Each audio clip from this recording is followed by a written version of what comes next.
And we are live. Good morning, everyone, and welcome to another Digital Jamaica Live show. I'm your host, Katie Francis, and today we're doing things a little bit different. I have a special guest here, somebody that you guys would have seen on the show before.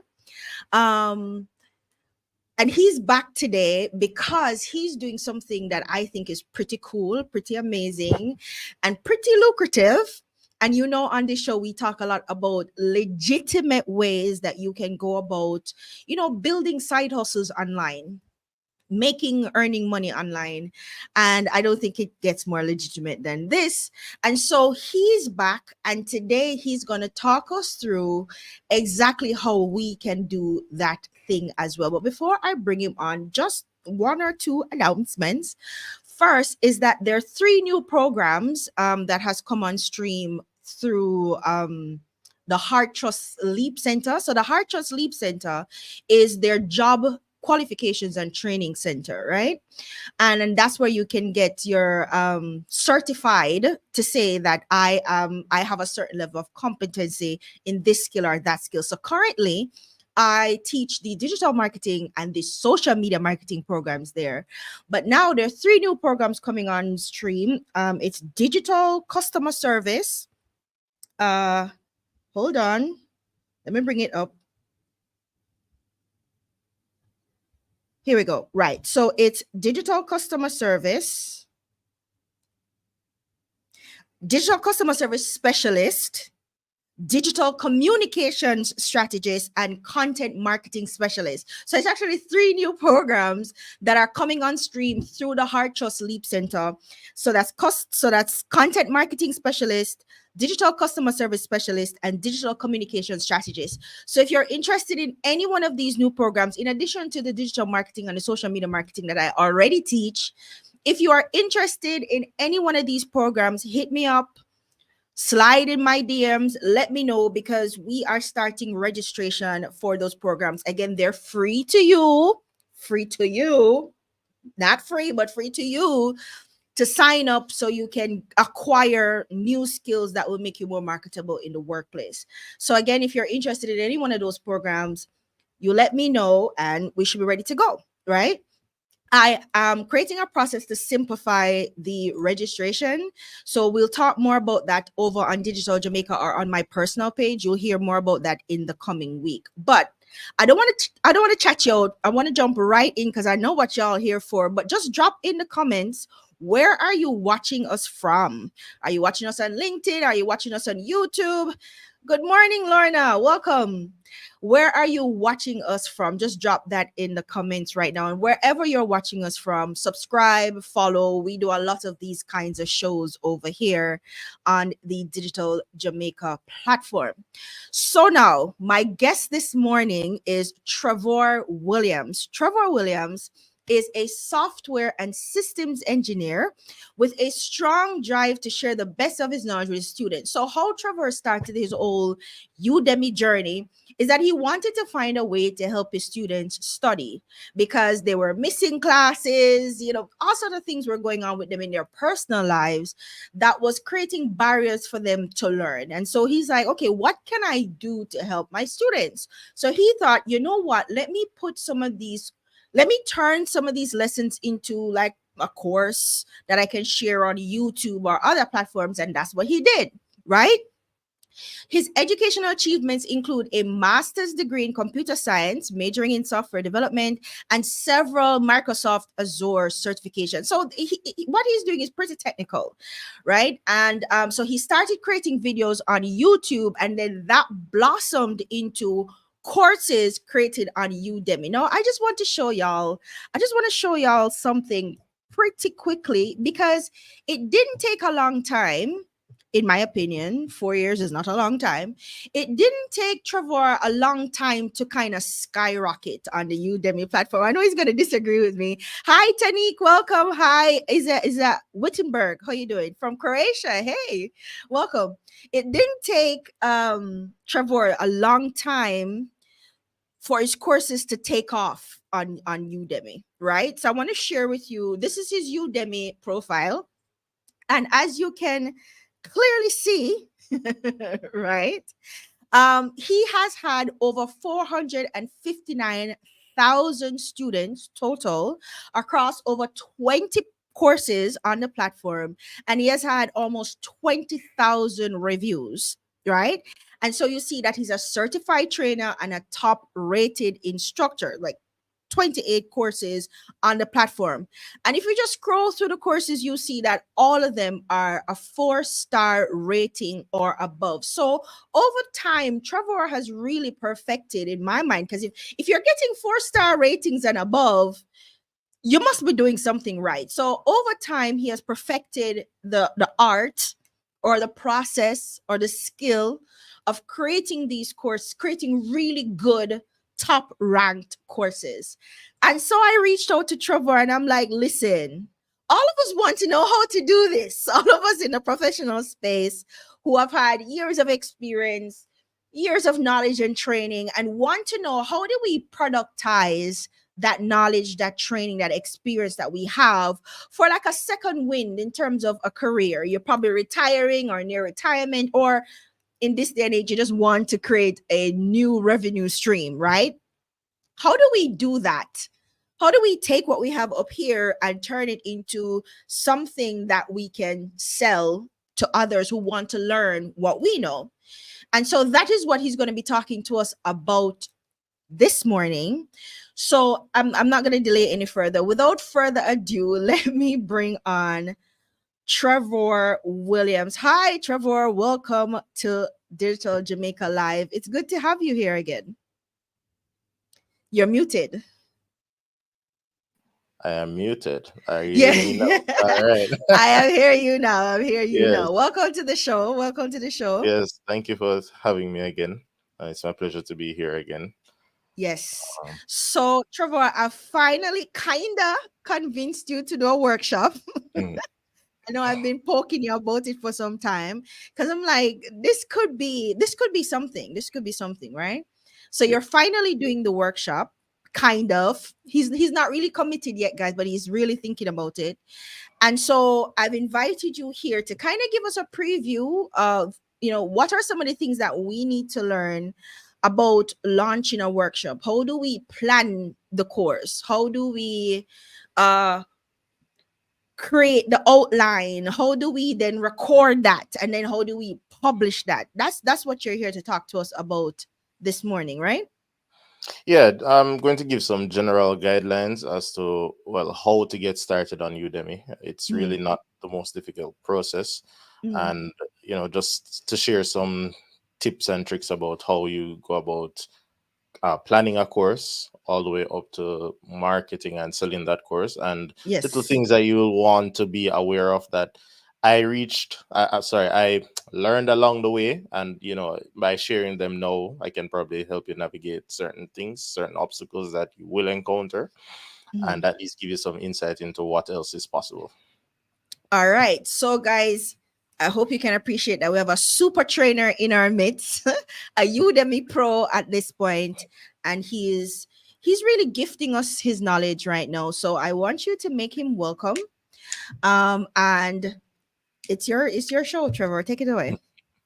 All right, thank you, Kadia. So, good morning, everyone. The format for my presentation is going to be a mixture of discussion and demo, and I'll do my best to be attentive at least to the comments that are coming in. So, if you have questions or anything you want to share along the way, feel free to do so. I will do my best to address it, and if I cannot address it right now, then at least we can make notes to inform maybe future sessions or future content sharing sessions. All right, so I believe I have control now. This is now my show. So I'm going to share a presentation and go through some basics, and where applicable, I'll jump over to the practical side of stuff as well. So let me just get that up and running.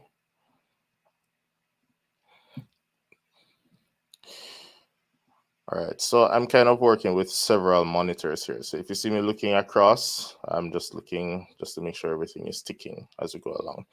So the title for today's presentation is Getting Started with Udemy. And in today's agenda, we're going to go through a basic introduction. We're going to look at maybe how the sign up process works on Udemy, how you can apply to become an instructor.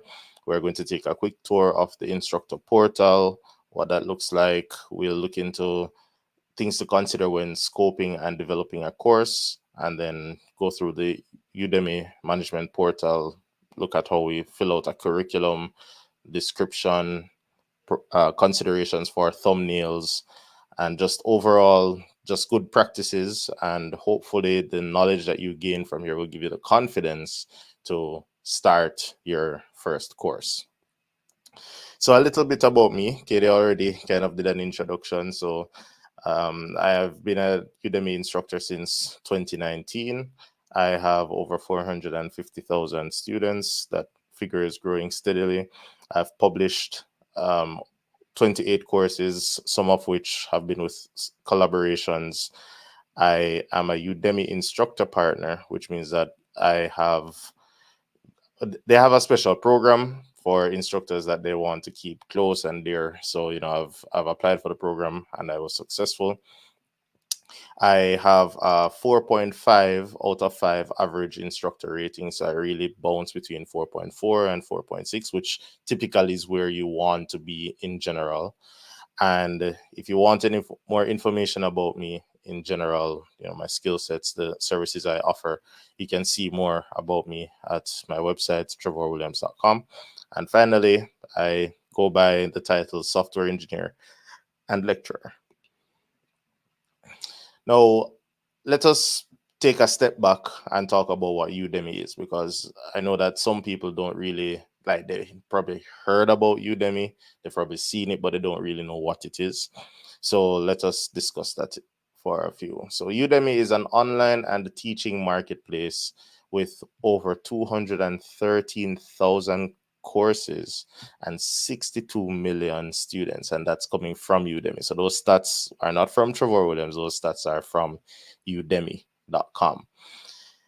Now, typically there are two acquisition models for customers. There are two ways customers can enroll in and acquire knowledge from courses. The first one is through the marketplace. So it is firstly a marketplace, meaning courses are there for sale. Persons like myself, they have a certain skill set and they want to share knowledge with others. So they create a course and then they list it there for sales purposes. That being said, you can get a lot of free courses there as well, because sometimes instructors make free courses. I have a few free courses as well. So, at no direct cost to you, you can enroll in the course, get some knowledge.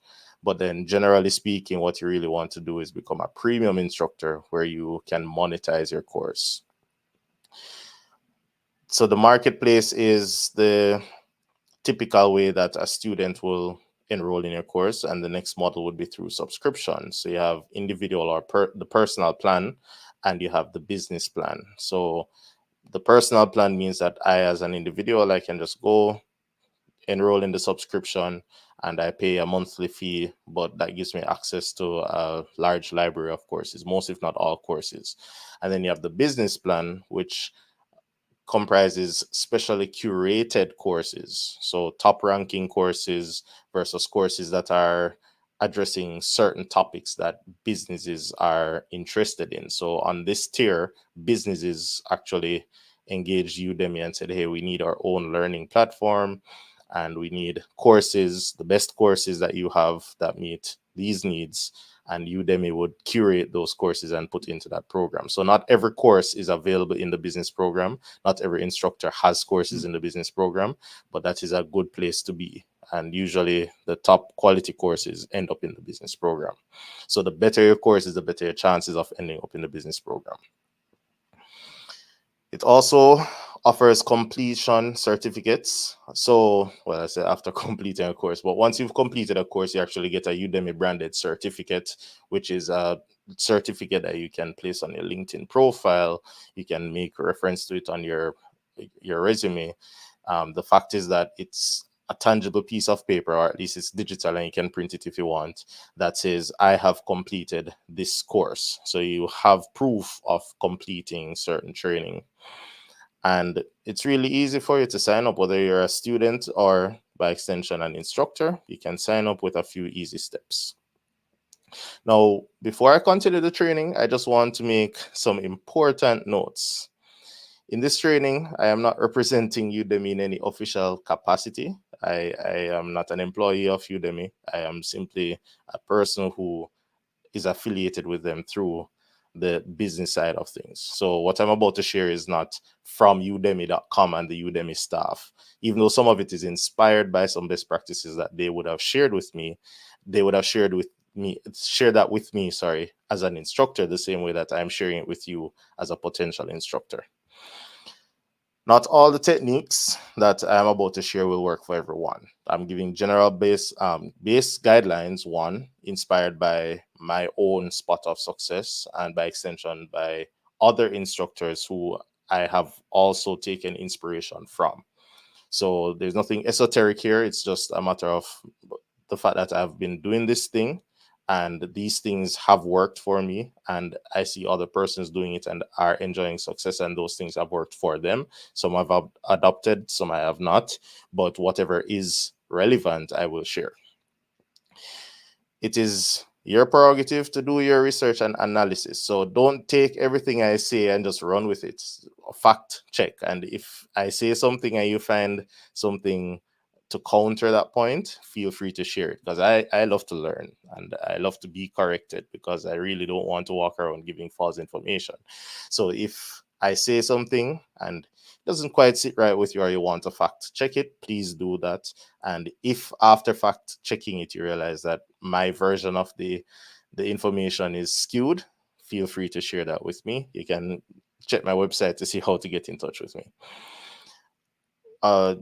Working on Udemy, and by extension any business, takes work, dedication, in respect to creating a course, whether it's for Udemy as a platform or another platform. Recording, publishing, and marketing, those take dedication and patience. So this is not a silver bullet where you're just going to create a course and then, firstly, the process is not going to be easy to create the course. So I'm not telling you that it's an easy process. It will take work and dedication. And then after you publish the course, it's not a silver bullet to say I publish a course and it's just going to take off. It still requires you to put in work and be diligent and patient. So please bear that in mind. Udemy is not a one size fits all platform. So based on the kind of content and course material that you're willing to share, you may find that the Udemy marketplace might not be the best place to put that content. That being said, I mean, Udemy, it's free. They don't charge you to upload your course and try and market it. They don't charge you. So I would still say try it. But I'm saying that if you realize that maybe you're not getting the traction you would like on this particular platform, there are other platforms out there that I would suggest. This is a Udemy related training, though, so I'm not going to list out those other platforms. You can contact me if you want some suggestions.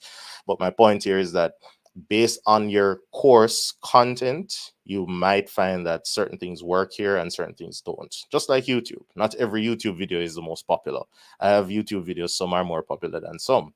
Some are better suited for YouTube and some are better suited for Udemy. So that's just the dynamic of the platforms. So always make sure that you choose the most appropriate platform.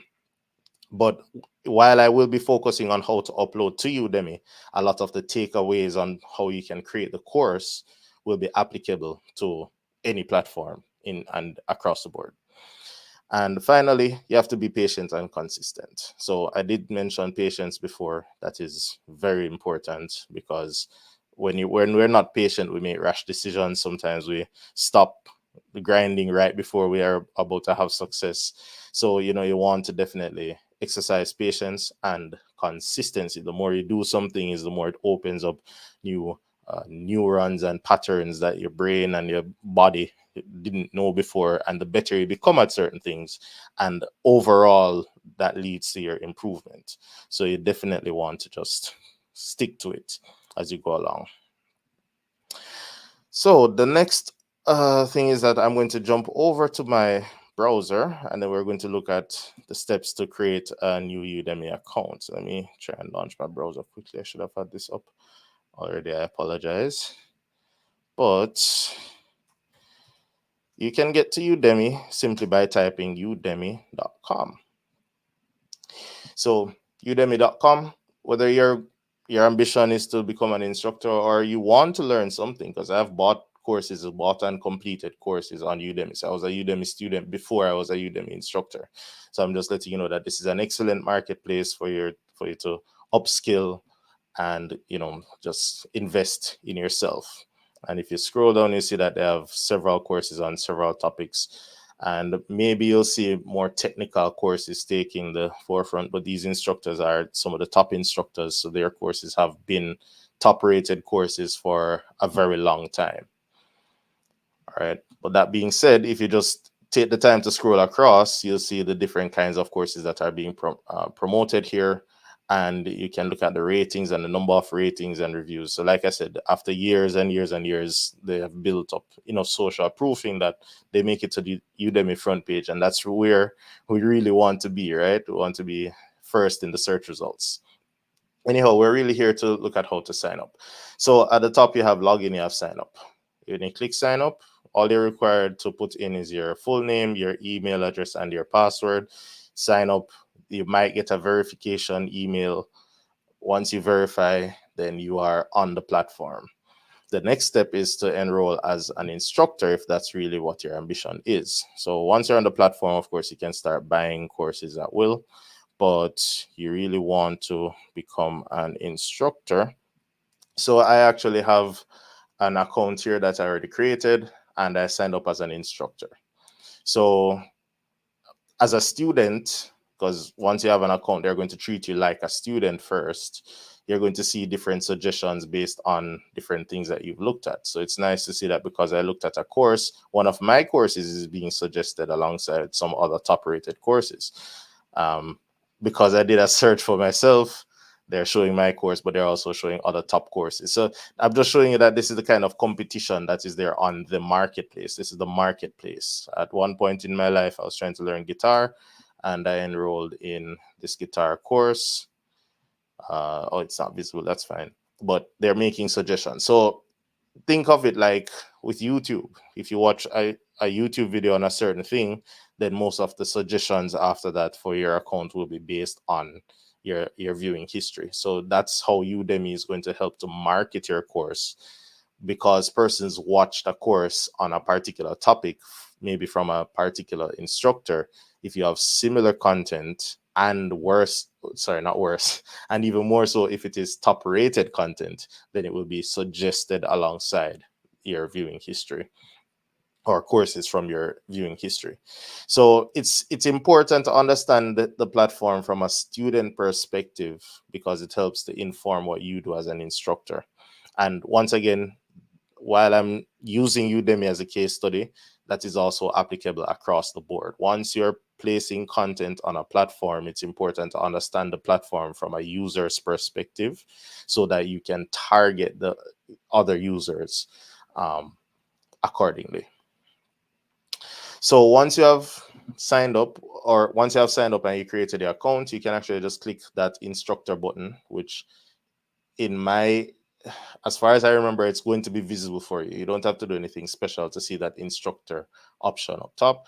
And once you click it, you may be asked a few questions and to confirm if you really want to become an instructor. Once you do all of that, then you will get access to the instructor portal here. So this is what the instructor portal looks like. And Udemy, I must say, the Udemy community team So Udemy has a Udemy community, which is a forum where instructors can go and share milestones, share techniques, ask questions, get encouragement from each other. So it's an excellent networking feature that Udemy has, and the administrative team, as in the Udemy staff that administrates the community, they have regular engagement with us as instructors. So they have different workshops and networking sessions. I actually will be participating in this one that is being advertised here, which is going to be an hour-long networking session where we get to discuss audio-visual things. I'm one of the presenters there, right? So they actually use us as instructors for their internal events to help other instructors. So that is one thing that I can say I really appreciate about them, that they do help or attempt to help and inspire the instructors, because without the instructors there's no content, and without content they have no marketplace. So they have to keep everybody happy, right? So once you're in this portal, creating a course is really as easy as creating a course, right?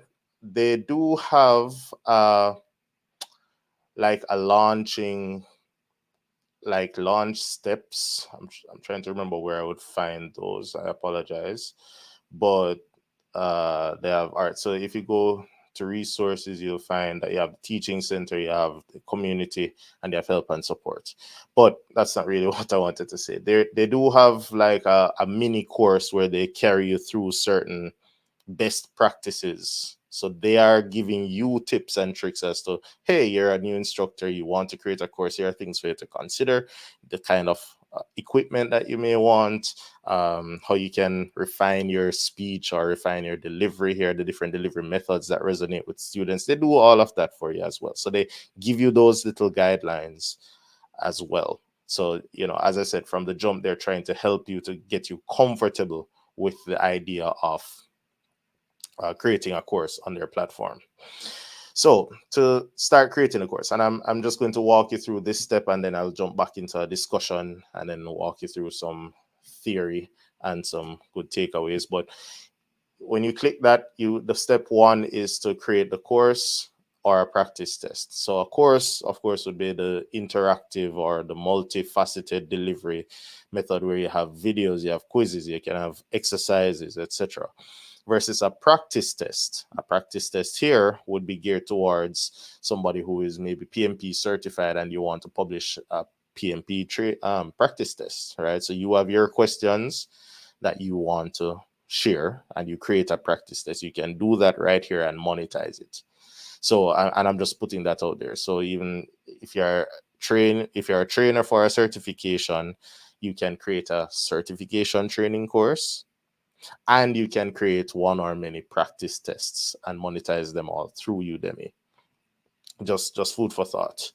So I'm going to go with the course option and continue, and then they want a working title. So,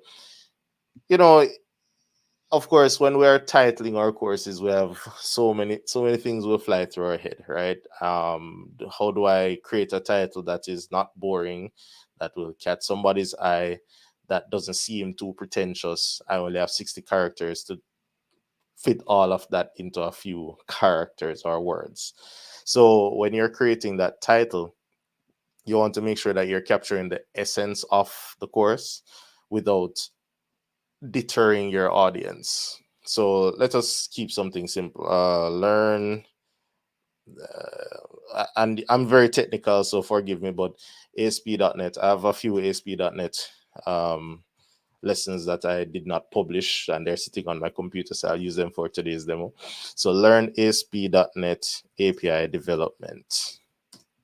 Right now, that tells a story, but would you gravitate towards that? Another way that you can help to figure out what kind of title would work is you go to the marketplace as a student and you see what competitors have named their courses, and you try and find somewhere nice. And of course, with the advent of AI tools, generative AI tools, you can always look there for a little inspiration as well. But I'm going to keep it simple. Learn ASP.NET API development in 20 days. All right, let's say that. All right, or in 10 days. Maybe 20 is not enough because everybody wants instant gratification. So if you can guarantee that You give me enough lessons that in 10 days, if I watch them, I will be competent enough, then this is a good way to advertise. But of course, you don't want to advertise it like that if your course is not going to deliver on that, because people are spending their money and they're going to be very critical when they're assessing your content, and even more so leaving reviews. So you want to consider all of those things. But like they said, you can always change it later. So this is just like a working title. Maybe by the time you create the course, you realize you could have gotten me up to speed in 5 days. Who knows?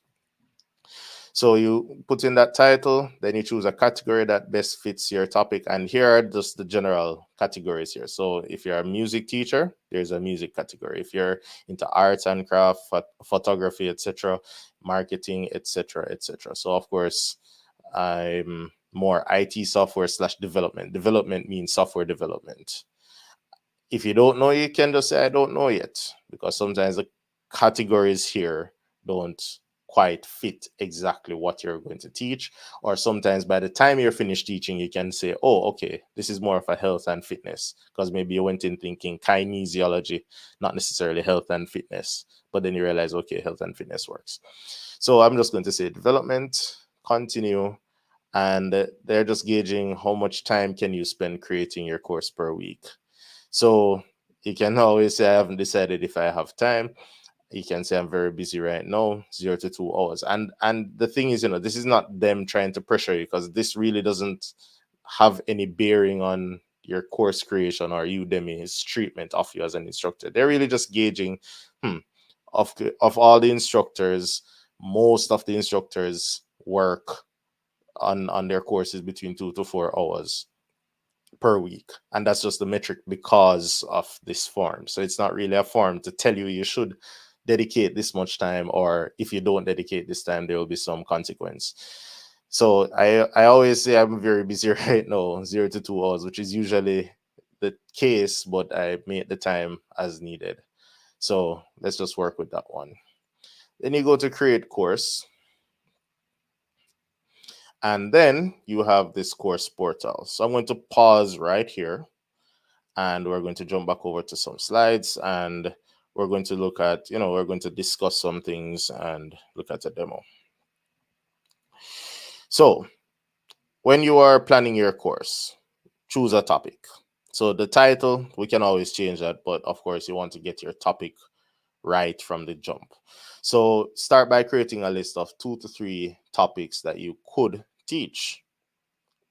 So you want to say to yourself or to others around, or you want to ask yourself or others around you, what am I passionate about? What am I good at? What do people come to me for advice on?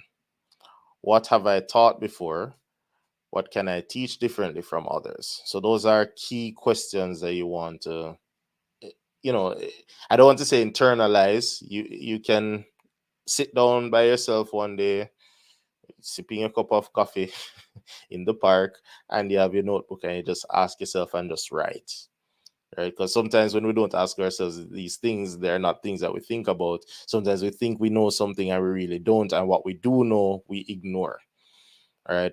So there are times when you might end up teaching something that is not even your based on your day job or your core qualification, but you're passionate about this thing and not many people know how to do this thing, and you really want to share your knowledge, so you want to create a course to share this with people. Right? So it's not always I am an academic and I have 5 degrees and certifications on these topics, so that's what I'm passionate about. Yes, that might be true, but you can still think outside the box. Maybe you're crafty, maybe you're a teacher, you know how to teach, but you also know how to make excellent visual aids. So make a course teaching other teachers on how to make visual aids, right? Instead of trying to focus on the teaching, teaching topics in school.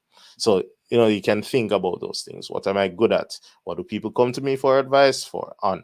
So if you are you have your day job, but you're also a musician, and you realize that people are always coming to you and asking you to play, asking you for advice on playing, you might end up making a course on music, even though you're an IT guy, right? What have I taught before? Have you taught persons something? Because not everybody who has a day job and has qualifications in a particular topic is good at teaching the topic. but you might find that you are good at teaching something else that you also do that is less pressuring, and then you're better at imparting that knowledge. So those are just some things that you want to consider when you're choosing a topic. Another thing you want to do is define your target audience. So before you start creating your course content, consider who your intended learners are. So a few questions you can ask are: who are they? Where are they? What do they need? What are their goals or challenges? And why do they need this content? And sometimes you can get this information by asking persons around you, right? Friends, family, I don't know, maybe the time and energy that people use to go out in the city with the mic and ask persons what I consider to be stupid, irrelevant questions, right? You could probably use that time and energy to get these relevant data points to help you to inform your future decisions in your course. So, more about defining your target audience. You want to have a good definition of your target audience, which will help you to improve your marketing strategies. So, developing a language and identity that is in line with your audience is very important. You want to create your learning objectives. You want to define your communication channels. Um, sorry, having understanding your target audience will help you to do these things. I apologize. So it will help you to develop a language and identity that is in line with your audience. It will help you to create your learning objectives, because those are very important. At the end of this course, my students should be able to do this. It will help you to define your communication channels, because if you're targeting a certain demographic, a certain communication channel may work better. You can always try and cover all of them, but that might be a bit much, or you might have to hire somebody to help you to manage several channels. So at least when you know that you have a niche audience, you can use certain tools and rely on certain platforms to make sure that you're getting through to your audience. It will also help you to produce relevant content for your target audience, and you'll know how and when to communicate them. How and when to communicate with them for promotions, future releases, etc. So it's good to just have a target audience in mind, so that when you are making a decision, you can be confident that these decisions, this communication decision, this content creation decision, will align with who I know will consume the course. So, keeping your audience in mind when creating a course will be essential to its success. So, let's talk about planning. So, you're planning your course. So, you already kind of have an idea of some topics you want to teach. You have an idea of who might be interested in these topics. So, what do you want to do now? You want to plan your course. I say start by doing some market research. Udemy has the market insights tool. And another thing that you can use Udemy to do is review existing courses on your topic. So let me jump over to Udemy and show you what those look like. I'm going to just jump out of this or open a new tab. So let me start off with looking at the marketplace. So I did talk about the marketplace earlier, and I know that I'm going to be developing something on ASP.NET API. So it would be prudent of me to look for other courses on ASP.NET API development. So I can go here and say ASP.NET core. And then from there, you can see that there are several courses being suggested right there. So that means if I just name my course or give my course a certain title, I have these to compete with. On a certain topic, I have these to compete with from the jump. So let me see if I can use about API. So let me just do a general search for ASP.NET Core API. And then that's going to show me some of the top search results. Oh, look at that. I'm second. Yay. So so I mean that's a very good result for me to be right there on the front page.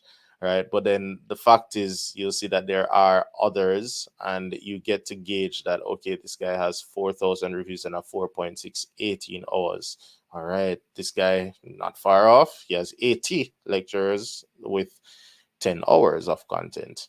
So you can just look through and see what other persons are doing, what their general ratings are. Sometimes you may want to even enroll in the course and take the course, see how they taught the course. You can go on their landing page to see, what they how they describe their course, what content, what their learning objectives are. That's doing your market research. So looking at the competitors, and I'm sure every business does that, right? Banks say, okay, what model ATM is another bank using? What features don't they have? Let's make sure we capture the essence of what they have, plus put in other things to get more customers. Everybody does it. So there's no shame in looking at what the competition is.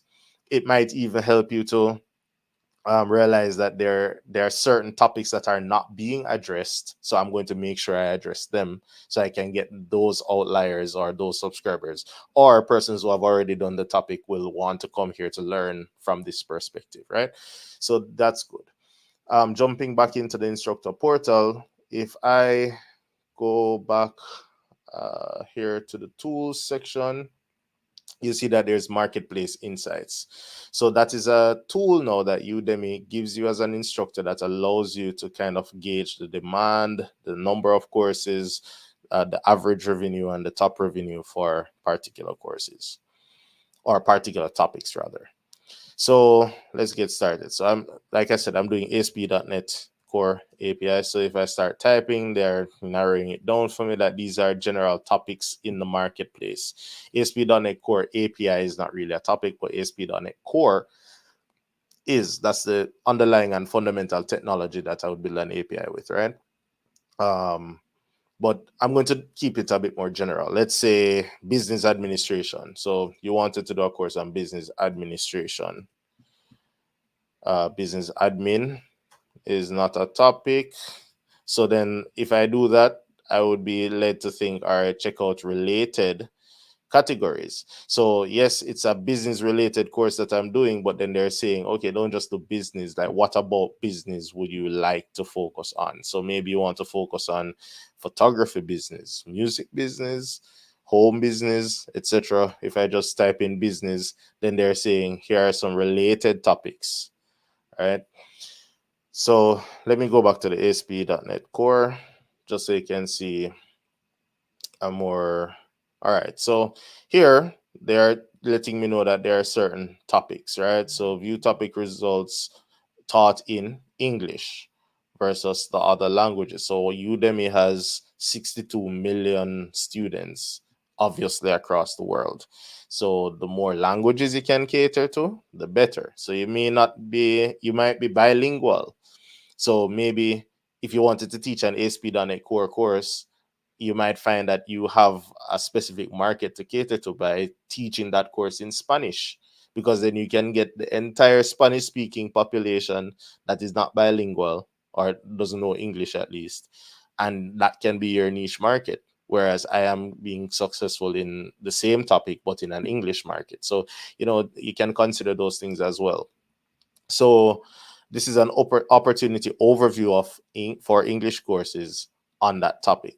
And they're letting you know that if you're going to get into this topic, you need to come good for the obvious reason that we just saw. When you typed in ASP.NET Core in the marketplace, it's saturated. There are a lot of courses there, but it's high student demand because it's a very popular technology, and the number of courses are high. So, a lot of people are looking at a lot of courses. So if you want to stand out, yeah, you are going to have to do something very special.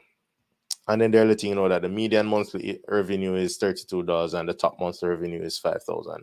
And the tooltips kind of explain what these insights mean. I'm not going to spend too much time, but I'm just showing you the overview of what they give you in terms of stats. You can look at the student demand. So they show that the search volume across topics, it is in the top 99th percentile of most searched topics on their platform.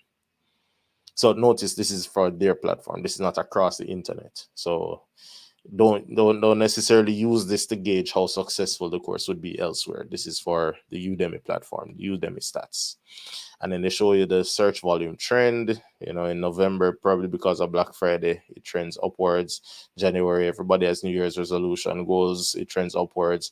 And then so it fluctuates, but they're just gauging the interest and showing you can see additional search words that are related to that base topic that we're looking at, and you can see other topics of interest that are similar. Then they also show enrollments per channel. Not going to spend too much time on that, at least not yet, because that kind of talks about how marketing goes. They talk about the existing courses, and then they show you some of the top courses. All right. So these are some of the top courses that you would definitely have to compete with in order to make sure that you have your audience. So I'm trying to think of a topic that is probably not as popular. Uh, I want to show you. All right, so here's one, public health. So they're saying aim for high ratings in this topic, right? So the student demand is high, the number of courses is average. So they're just letting you know that, yeah, there are some courses there. They may not be the best courses. So if you have a very good course and people are willing to rate it high, then you can have a good spot of success, right? But then, of course, you want to gauge the figures, and these figures might not necessarily be very inspiring to say, let me make a course on this topic and necessarily for this platform. So, like I said, not every platform is for every topic. So maybe Udemy people just really don't go and buy courses on public health, and maybe they don't yet because you haven't created your course yet. So, it's all a gamble, and it might just end up being worth it. So then they talk about the demand for the courses and then other topics. So I wanted to focus on one with a star. So when you see those with the stars, they're letting you know that this is an excellent opportunity to make a course.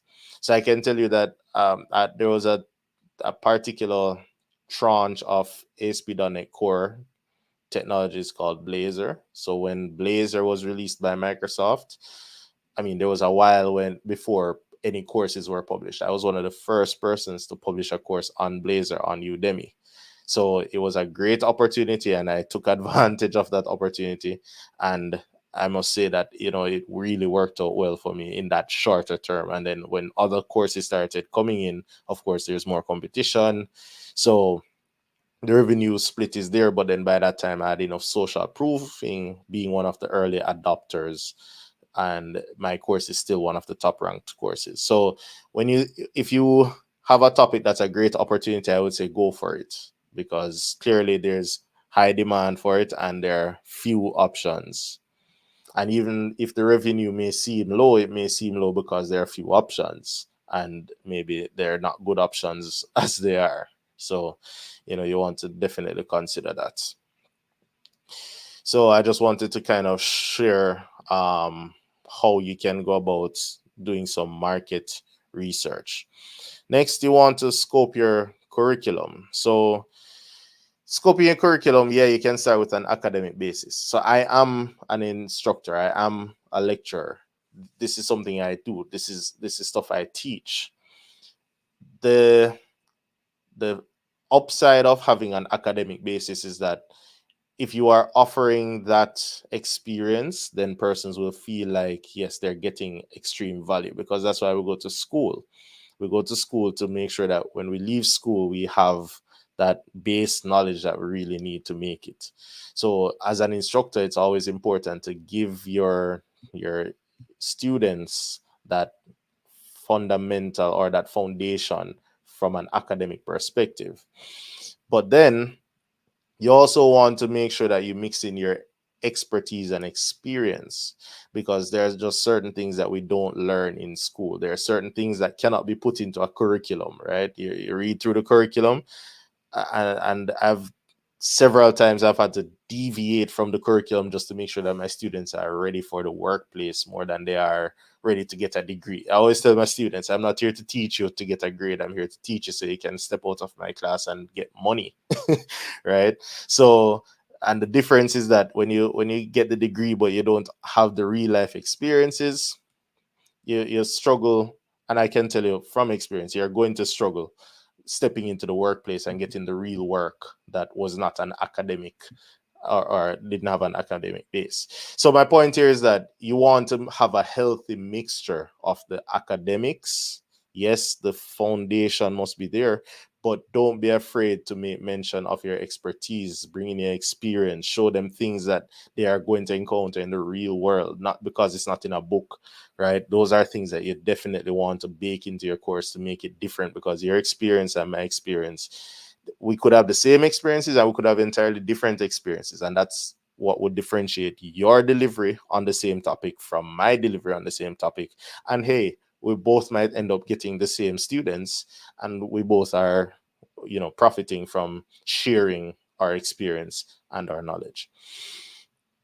You also want to decide on a recording approach, right? So when I say that, I should probably say our delivery approach.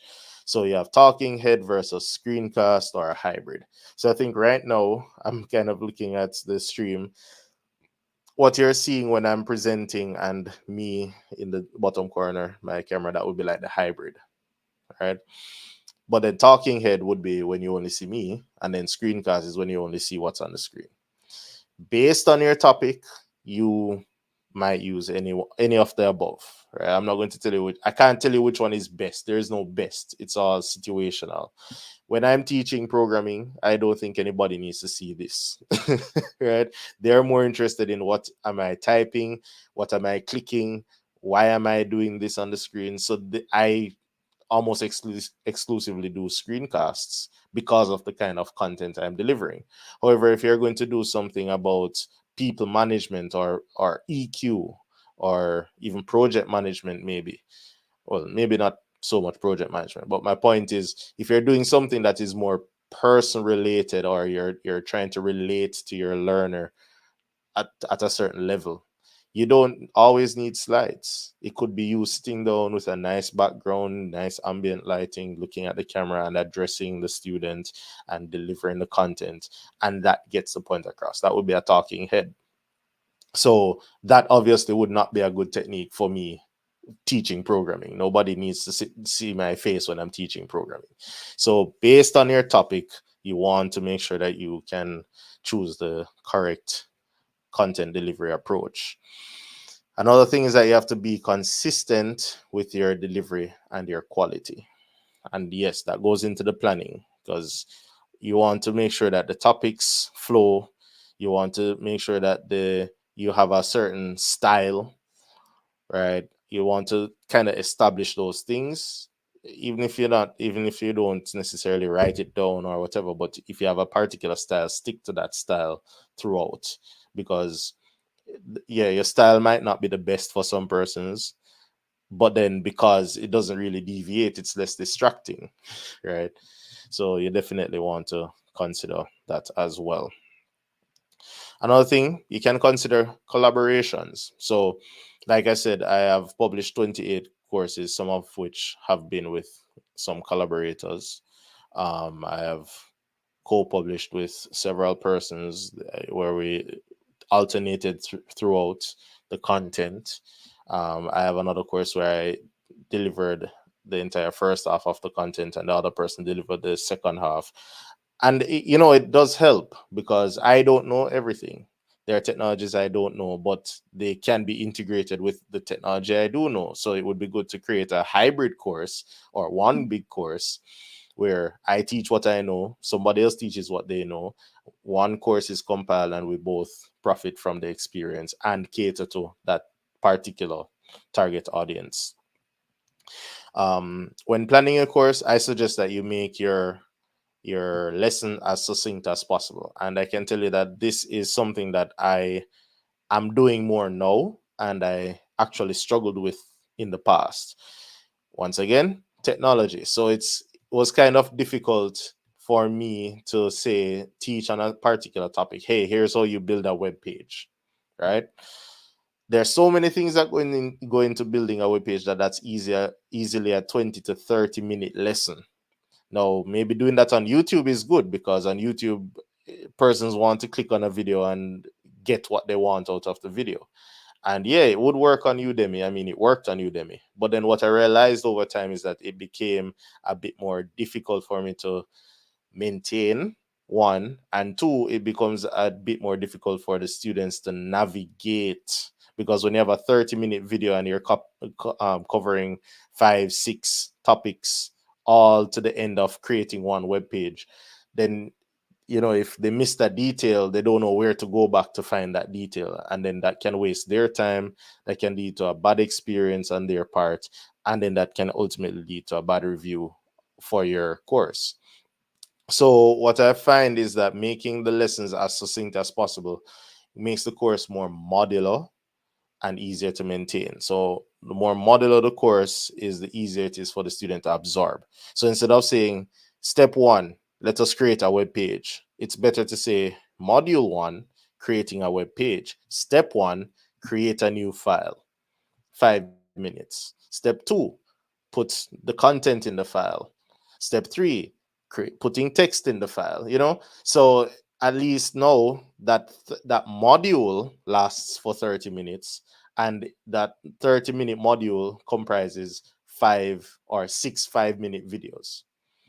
So now if you made a mistake in one of the videos, it's easier to re-record that 5-minute slot and swap it out, and keep your content consistent rather than trying to redo a whole 30-minute video. So I'm just making that suggestion that from the instructor perspective, it's going to be much easier to maintain. And I get it. I'm saying 5 minutes, 5 to 8 is the recommended. Sometimes you might reach to 10 minutes. But my point is that one video should address something specific. Don't try to do too much or say too much in any one video. And once again, it makes the course easier to absorb. Another thing that you want to do is seek early content. So I'm still talking about planning, right? So seek early feedback on your content. And content doesn't always mean the video. The content could mean the PowerPoint slides that you're starting to create. It could mean the curriculum that you are lining up. Seek early feedback. So ask your friends, ask your family for feedback, right? If it is that you start recording, you'll probably do a few test videos to kind of find, which style you like, especially if it's going to be your first course, because I can tell you it took me months before I officially created my first video. Before that, I was testing with different microphones. I was testing with different techniques, with different technology, etc. I was, fooling around trying to find the style that I felt most comfortable with. And it's important to feel comfortable, because if you're not comfortable, it will come out on the other end. The viewer is going to hear the discomfort and hear the uncertainty in your delivery. So you want to make sure that you're doing it in a style that you are comfortable with. And if it is that you are just not comfortable with it, then practice until you become comfortable with something, if this is something you really want to do. Now, Udemy does have a review option. Let me see if I can bring it up quickly. And I'm going to go through the actual curriculum creation, but you can go to tools and say get free feedback from Udemy video experts on your audio, video, and delivery. So using that option allows you to say, all right, here, I need advice on equipment, right?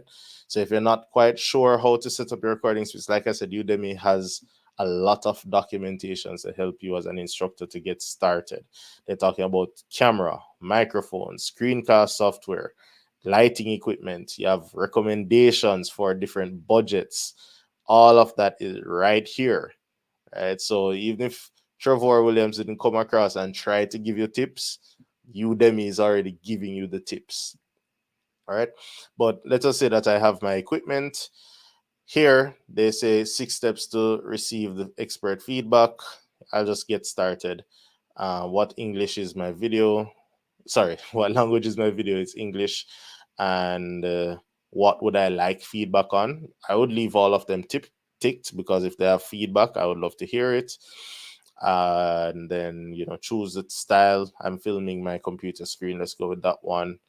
What kind of microphone, etc., etc. So they're just asking certain questions to know how to gauge. So I'm just going to say I don't know to all of these,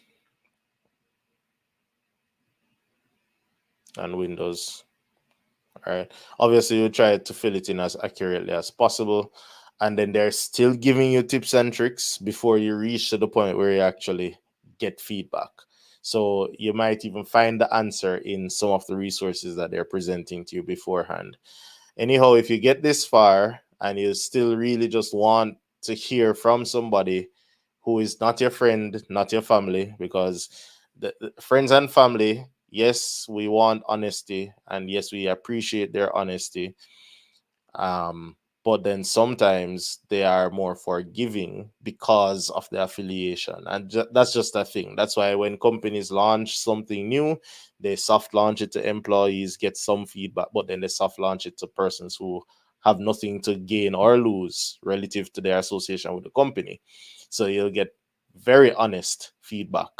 Well, let me not say very honest, but you'll get you might get scathing feedback that the persons who are a little more biased would not give.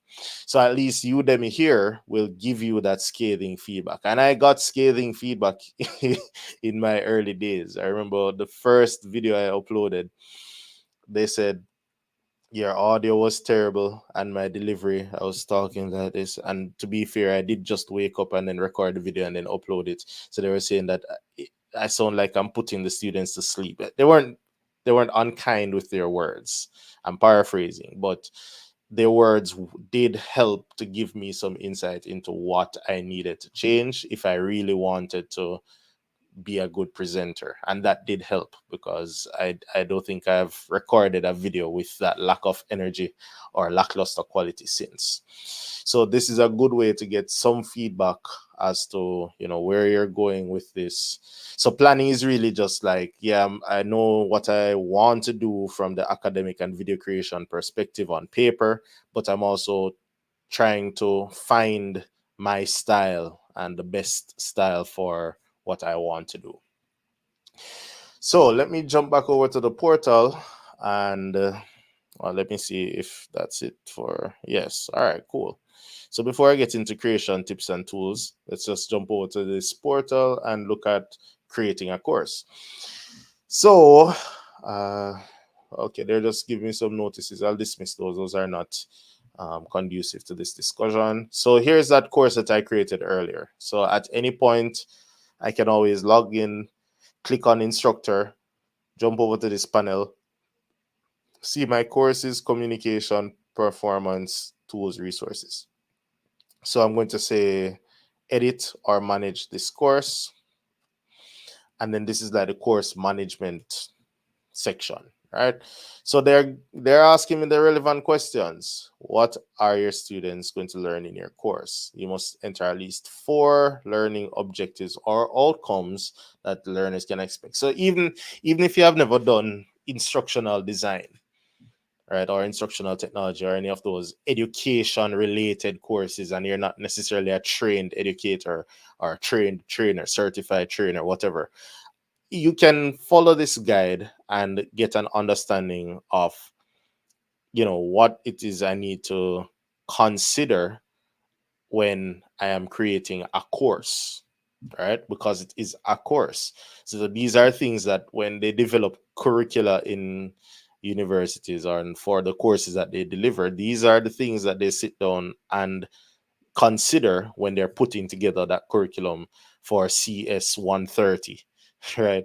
So we're creating our own training course here. So let us say that at the end of this course, somebody should be able to develop an API with ASP.NET Core, right? External links are not allowed here, which is a sore point for me because ASP.NET is seen as a URL, but it's really the name of the technology, but that's fine. Should be able to document APIs with swagger. So I'm going to be using some technical terms that I'm just thinking on the fly relative to the course that I'm using as a sample. So don't get too um, perturbed by these words. What is a swagger, right?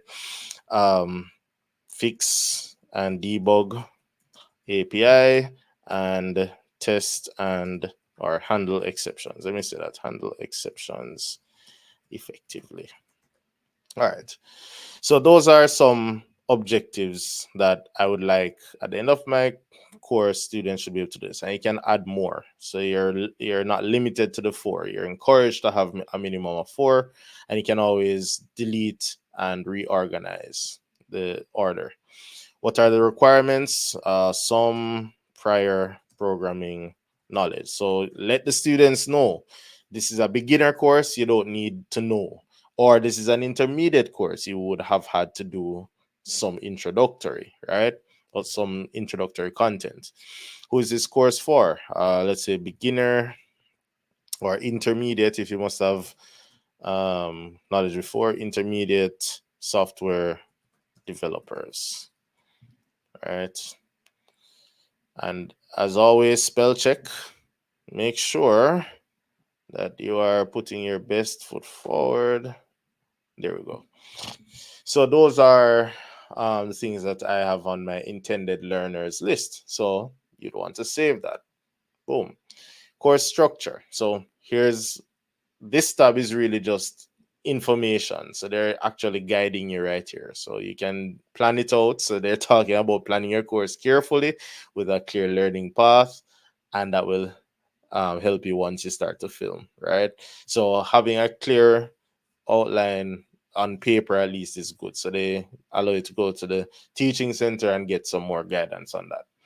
They also talk about setting up a test video. So yeah, you could have gone here to create a test video as well. I think that would have probably still brought you through the same steps that I just showed you. Here's another one, filming and editing. Join the community to get some insights, see what other people are saying, what technology other people use, etc. So these three tabs are more informational. So each time you complete a tab, you get a tick. And what you want is to have all ticks before you get to submit for review. So let's go to curriculum. So the curriculum creation tool is, to me, it's pretty straightforward. You're always going to end up with section 1, introduction, and then the lecture. And then you can always add more sections. So let's say setting up environment, right? So you can add a curriculum item, and this curriculum item can be a lecture, it can be a quiz, a coding exercise, to some extent a practice test. Oh, okay, so you have to set up price before you can get the practice test. That's fine. And an assignment. All right, so you have all of those as possible curriculum items or a possible lecture item in that section. They'll also let you know what is published and unpublished. Of course, the whole course is unpublished, so everything is going to start off as unpublished. Now, if I choose lecture, let us say install Visual Studio, which is usually the first tool any .NET developer needs. So that's usually the first lesson that I would address. Then I would say content, and then I choose whether I want video, video and slide mashup, or it's just an article. So let's start off with video, and then I can upload. File should be at least 720p and less than 4 gigs. So let me try and find the file on my PC. Bear with me one moment. All right. So this is setting a project. All right. So this is a video. Like I said, I have a course that I started creating, and I kind of abandoned it. So I'm kind of just using those videos as samples right now, right? My personal technique when I'm naming my video files is that I number them in the order, right? So 1 underscore introduction, 2 underscore whatever comes after introduction, 3 underscore etc. So that for me it helps me to keep track of, even if I'm not necessarily giving it the name that is akin to the human readable name, which you don't necessarily need to do. If that's your style, then fine. But at least you want to make sure that you are organizing your files well. It helps in maintenance, it helps in the long run, it helps you to know exactly which video might have had an error. You can go directly to it easily. So all I did just now was choose one from my computer, and then they're going to upload it, they're going to process it, and you'll get an email whenever it's ready. If you did the wrong one, you can always replace, and it just replaces it. You can add a description, so I can say here, guide on setting up the environment. I don't always do this description, so I'm not going to tell you that you must do it. I think it helps to give the students some direct insight into what the lecture might be about, but it's not absolutely necessary because you already gave the thing a title.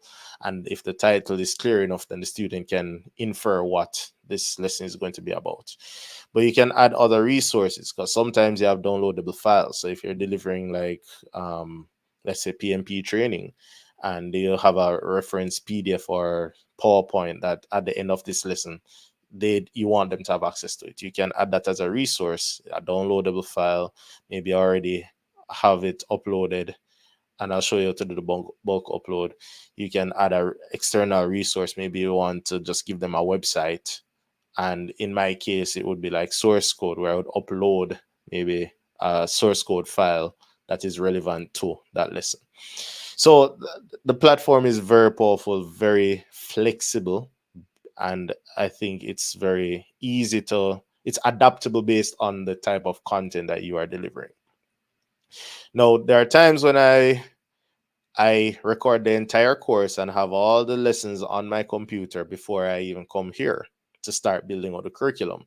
In that case, I tend to use the bulk uploader. So when you use the bulk uploader, you can choose your files from your OneDrive, from basically any source, and you can let Udemy just upload all of them all at once. And then all you really have to do is you choose a curriculum item. When you choose like lecture, test, choose content, then you can just add from library. So you could just do a bulk upload, go out, have a cup of coffee, come back. By the time you're done, all of the things are added to the library, and then you can just go through and click. So you don't have to go through the manual process of uploading every time. Sometimes I create the curriculum while I record. So I'll record like a section, and then when I'm finished, I come into Udemy, create the section, and just start putting in the videos and let them upload same time. So yeah, different workflows work for different persons, but whatever your workflow is, I'm sure that this tool can facilitate it. So I'm going to just upload an introduction video here as well. Just so that this will get ticked and it won't say that I have anything outstanding. So let me upload another one, API overview. So if you got the order mixed up, like I have this order mixed up now, I can always drag and drop, right? So I can drag this one up, and this is API overview. Yeah, so your video content has to be at least 2 hours. Right. Oh no, I don't think. I think it has to be at least 1 hour long. I apologize. So your video content has to be at least 1 hour long to meet their minimum requirement. But if you are doing a course for free, then you're not allowed to do more than 2 hours.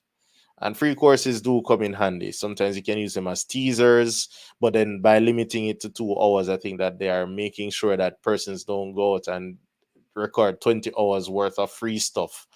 Because obviously their free course would get all the students 20 hours worth of free videos. Why not? And then, if they are upselling their other courses, they would have a distinct advantage. So by making sure that everybody has up to 2 hours now, they're leveling the playing field for the free courses that persons may or may not be interested in, and the ability for you to upsell for a premium course from a free course. So bear that in mind. But you must have a minimum of 1 hour worth of videos and content in order to make it through here, right? So let me just say additional reading, and then I'll just wrap up on this curriculum item. So this is content, and then it's content and adding an article here. I can just type. So this is an article with some content. So yeah, this could easily be additional reading. It could be links. It could be several things. So you see it's a text editor, any bit of text that you think is relevant to your course, you can do that. You'll also notice that based on the content, this also gets a little timestamp. So that's why I did that just now, to show you that even the articles will add to the overall time. And then up top, they're showing you how many minutes of video content you have uploaded. So let's move on from this tab. And you can feel free to move on, because once the video is uploaded, once it's in processing, you can move on to other things. Then we have captions. You're always encouraged to do captions. The platform will generate captions for you, but it's AI generated. It might not always be clean. Maybe you want to do your own captions. You can do that and you can upload them. Maybe you have a special tool that you use to do your captions, whatever it is. Uh, Personally, I rarely come here. I need to start paying more attention to the captions, but the captions do help because you can add other languages to your course. So I'm speaking English, the captions automatically will be in English, but then I can probably find some tool that can convert my English captions into Spanish, and then I can come here and upload the Spanish subtitles. So then Udemy will say, oh, this has Spanish subtitles. So, hey, Spanish speaking audience, here's a course that you might find useful as well. So it does open you up to additional um, income streams and markets based on, or markets that would have been inaccessible due to language constraints or barriers. So that is something to consider for sure, but it is optional. They also talk about accessibility. This is also optional, and it was already ticked, so I'll just move past it. So then we talk about the course landing page. Now, course landing page, this is where you change the title if you wish. You can also set up your subtitle. So, one thing you'd probably want to do for your subtitle is say, learn how to develop a foolproof API with the latest development standards. All right, that just came off the top of my head. All right, you have up to what, 100 characters, 120 characters. One thing that I see persons do and have started to do myself is, instead of trying to wax poetic right there, I pack it with keywords relative to what the course is about. So this is ASP.NET, and then maybe pipe separate it and say development, .NET Core, API, so SQL, database, entity framework. These are all, once again, don't pay too much attention to what these things mean. If you're not technical, that's fine, but I'm just saying that these are all kind of keywords and technologies that, if I'm teaching this topic, they are definitely going to get addressed in the topic, and there are definitely things that persons, if they see them, if they want to learn the topic, would gravitate towards. And even more so if they search for any of these keywords, because I have them in the subtitle, my course is more likely to show up higher in the search results. So those are little things to help with the SEO, or search engine optimization, of your course listing on the platform itself. For the description, you want to give your users a good description, right? I don't have any description on hand, so I really did not come prepared to say have a ready-made description. I'm going to see if I can generate one very quickly, just to show you what a course description might look like. Give me 2 seconds while I try to do this part quickly. All right. All right, so I just took that from one of my other courses. Right, so this is the course description. So this description is what appears, and I'll run the parallel with what you see here on the listing. So here's the title, here's the subtitle. So this person took the nice approach to the wax poetic. This is what you're going to do, but he also made sure that in waxing poetic he's mentioning a lot of the keywords that I just mentioned, right? They show some stats, what you will learn. This is the section with the objectives, the intended learners, the objectives. That's what you see there. And then the description text is down here, right? So when students come down to see what are you saying I'm going to get out of this course, well, whatever text you put in this section is what they will see here on the front page.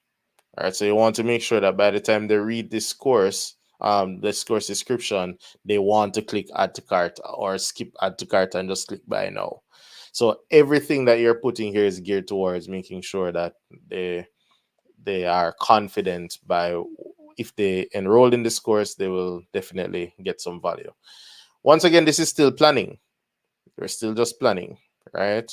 So even while you're creating the course, you're still really planning your course, because sometimes you have certain things scoped and then halfway through the course you realize, oh no, I might need to change this, I might need to change direction, because what you penned as your curriculum is really just a guide as to the ideas that you want to convey. And then maybe when you get to a particular idea, you realize, oh, it would be good to add this detail, or it would be good to remove this detail because you kind of already covered it already. So, planning and recording kind of go hand in hand.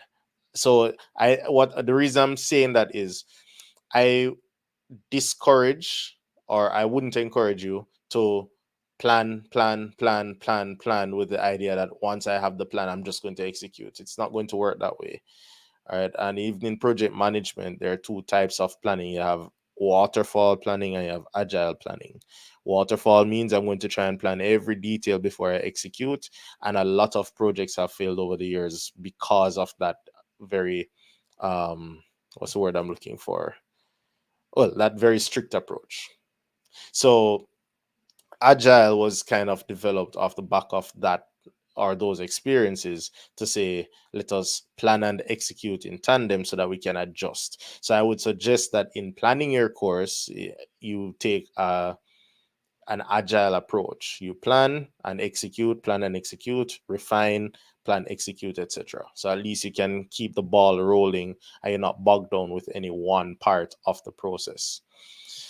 So the course description goes in, and then you get to choose the language, the overall language that you wish to advertise. You get to choose the level. So I did say it's an intermediate level course earlier. So this is very important as well, because you don't want to have an advanced course and advertise it to beginners, and you don't want to have a beginner course and say it's for experts.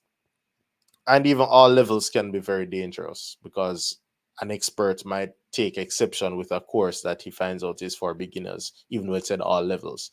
If you know you're taking somebody from scratch to expert, then you say all levels. So you want to be very careful with this and be very honest with it. You can also change your category. So I did say earlier that maybe you realize which category you want, and it might not be development, it might be IT and software. You can change that, but you can also dictate the subcategory here.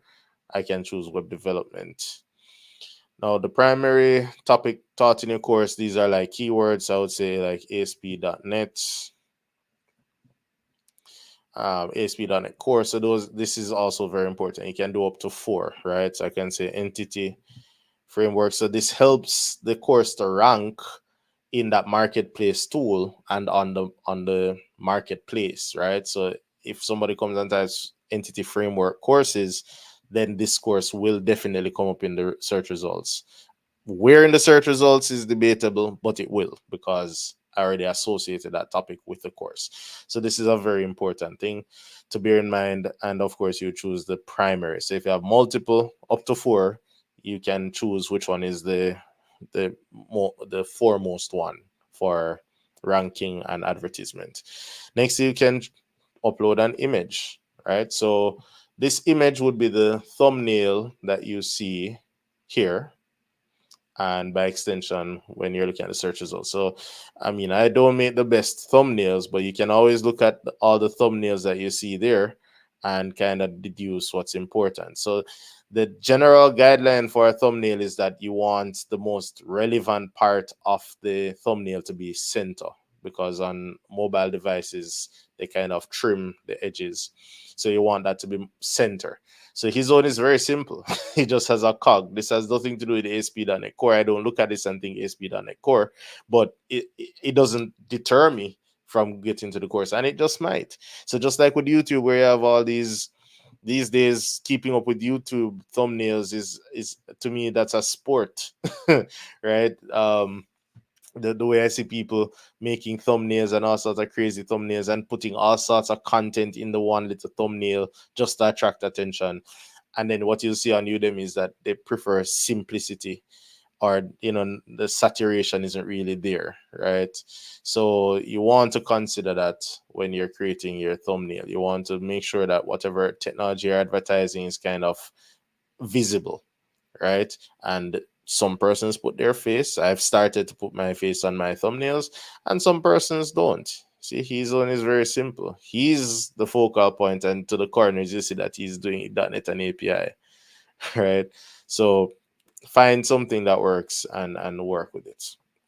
So yeah, you upload your image. They give you some standards, and then you have the option to upload a promotional video. So a promotional video now, it would, if somebody clicked this on the course, then they would watch the promo video. So a promo video is like a trailer. It's not the introduction to the course. It's would I say an introduction of the course, right? So this is where you're grabbing attention. Hey, are you struggling with this? Well, this is the course to help you. In this course, we do this and that, blah, blah, blah. You encourage them, hey, and enroll today, and I promise you your life will be better. Then when they enroll, you have the introduction that you would have seen. Now, if you don't do the promo video, which because it is optional, it is optional. If you don't do the promo video, then the curriculum item, I'm going to save this. Sorry. So before you move on to a page, you'll want to click save, right? So if you don't do a promo video, then this introduction video is what would play when somebody clicks play. So, you can gauge the needs. When you're looking at the course content on the marketplace page, you'll also see that there are some that can be clicked and previewed and some that cannot be, right? So I think they require up to 30 minutes worth of previewable content. So when the videos are finished upload, all right, here's one that's finished, right? So I can always choose to allow it to be previewable. Can I? I'm sorry. I just feel like there was a flag somewhere here that I'm not seeing right now. But there's a flag usually that allows you to allow it to be previewed, and when somebody is looking at your course page, they can actually see. So even if I go on one of my courses, um, you'll see that okay, the introduction can be previewed, this lesson can be previewed, and some are previewable, some are not. So that one can be previewed, etc. Right? So you can choose which ones you want to allow persons to preview, and just by doing that, you might be surprised as to how that helps somebody to make an informed decision as to whether they're taking your course or not. All right. So we went to the course landing page. Pricing.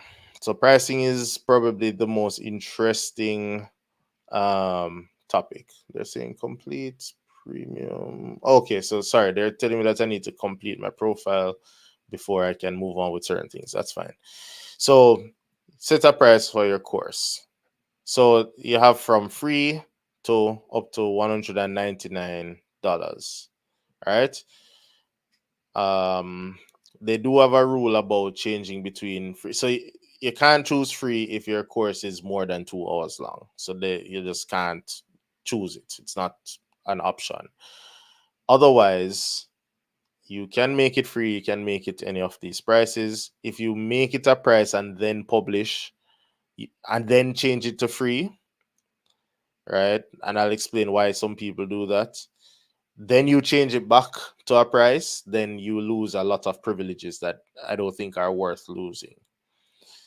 And I have ended up in that situation, which is why I'm pointing it out. So what happens is that um, free means people don't have to pay to enroll. And then when people don't have to pay to enroll, they're going to enroll. They're probably going to watch it. Of course, they just enrolled in something that seemed interesting, and they're going to leave reviews. And the more persons you have enrolling, watching, leaving reviews is the better social proofing you have.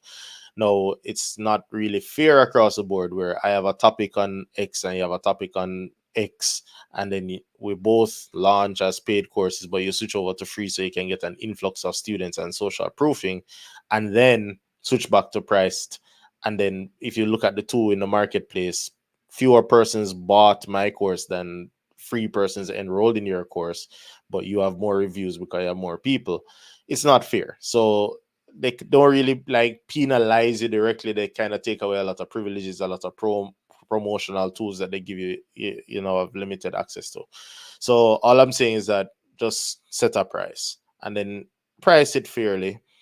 If you know you're doing a 10-hour long course or even a certification level course, just price it high, right?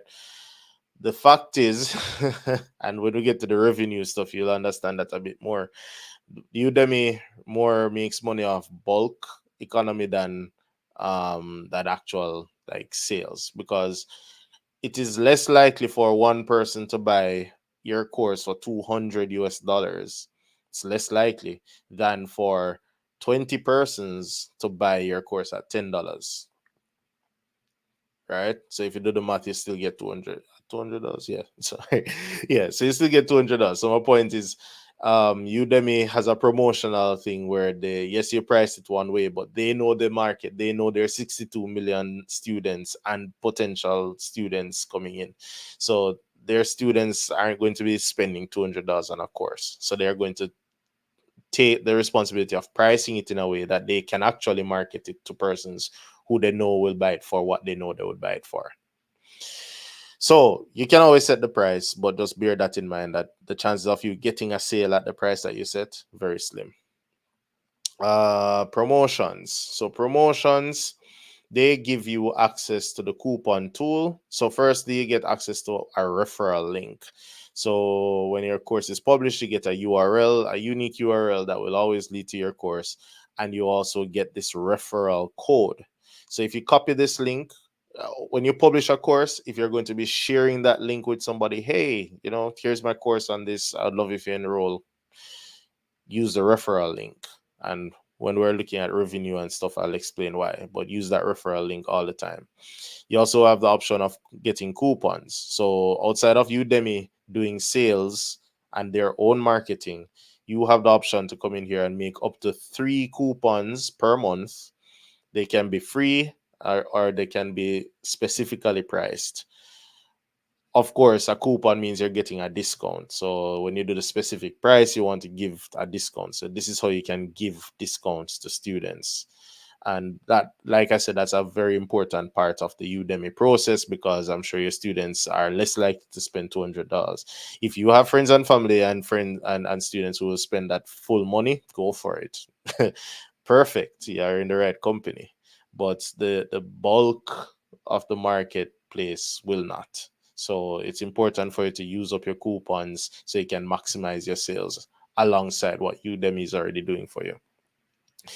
And then you have course messages. So every time you enroll in a course, you usually get like a welcome message. So it's up to you. It's optional, but it's always a nice thing to do. Hi, I'm the instructor. Welcome to my course on this and that. In this course, we'll be doing whatever. Happy to have you. Enjoy.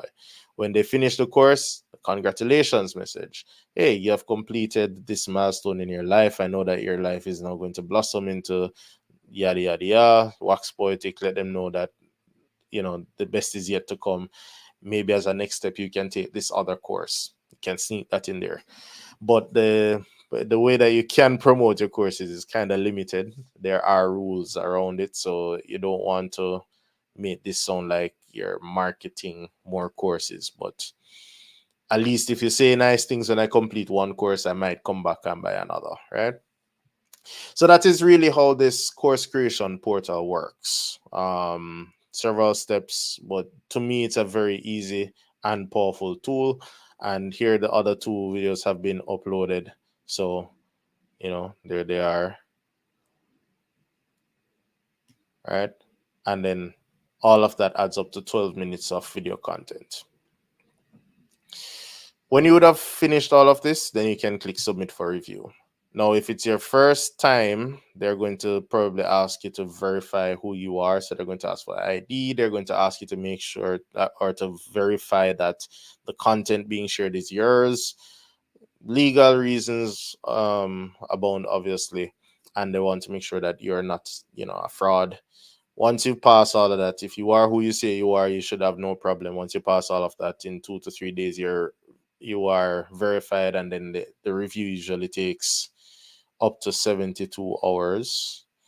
So their review is really just to go through, make sure that there are no violations of their policy in your content, make sure that you're not doing and saying anything that is potentially harmful, just typical stuff. So if you know you're here for the right reasons, you have nothing to worry about when you submit for a review. And once it's approved, it's listed on the marketplace, and you can get your referral link and start sharing it and marketing it. All right, so let us discuss some creation tools and some tips. Now, recording and the equipment I use to record, the first thing I would say is get a decent laptop. Right? I always say start with what you have. That is a double-edged sword. Starting with what you have is important because you don't want to go and break the bank trying to invest in this thing. But at the same time, if you don't have adequate tools, you're going to frustrate yourself and get very discouraged. So you want to make sure that you have a decent laptop. My simple recommendation is get at least 16 gigs of RAM and have a lot of storage, because the RAM will help with your multitasking, because now you're running additional software. If you're like me, you have 5,000 Google tabs open, you definitely need a lot of RAM for that while you're trying to record, running multiple screens possibly. So you definitely want to make sure you have enough RAM and that you have general storage, because video files can get big. They're not the smallest files, they're not Word documents. Get a decent microphone. So some persons I've seen have good success with lapel microphones. You have condenser microphones that are good, like the Blue Yeti, and you have dynamic microphones. So the reason I'm listing these out is I don't want you to start with your laptop. So start with what you have, but once again, have good things. So a lapel mic is a good cost-effective option. It does come with challenges because it's going to fit here and then any motion, whatever. But then it's excellent for a talking head, because you see, I'm doing a talking head right now and you're seeing my mic, and this might be distracting. Whereas if you get a lapel mic that just clips on here, it's very unintrusive and it does the job well, capturing the audio. A condenser mic is very good. The problem with condenser mics, they're very, very sensitive. So we, as human beings, we don't pick up every noise. Well, we pick them up, but our brains have been so conditioned that we ignore certain noises. The microphone is not that intelligent. It's going to pick up everything. So if I bang my desk, if I click, if I type, if somebody in the other room coughs too loudly, the condenser mic is going to pick that up. So it's an excellent microphone to have, because it can help you to project your voice with good clarity and so on. But you have to be very careful when you're choosing condenser mics.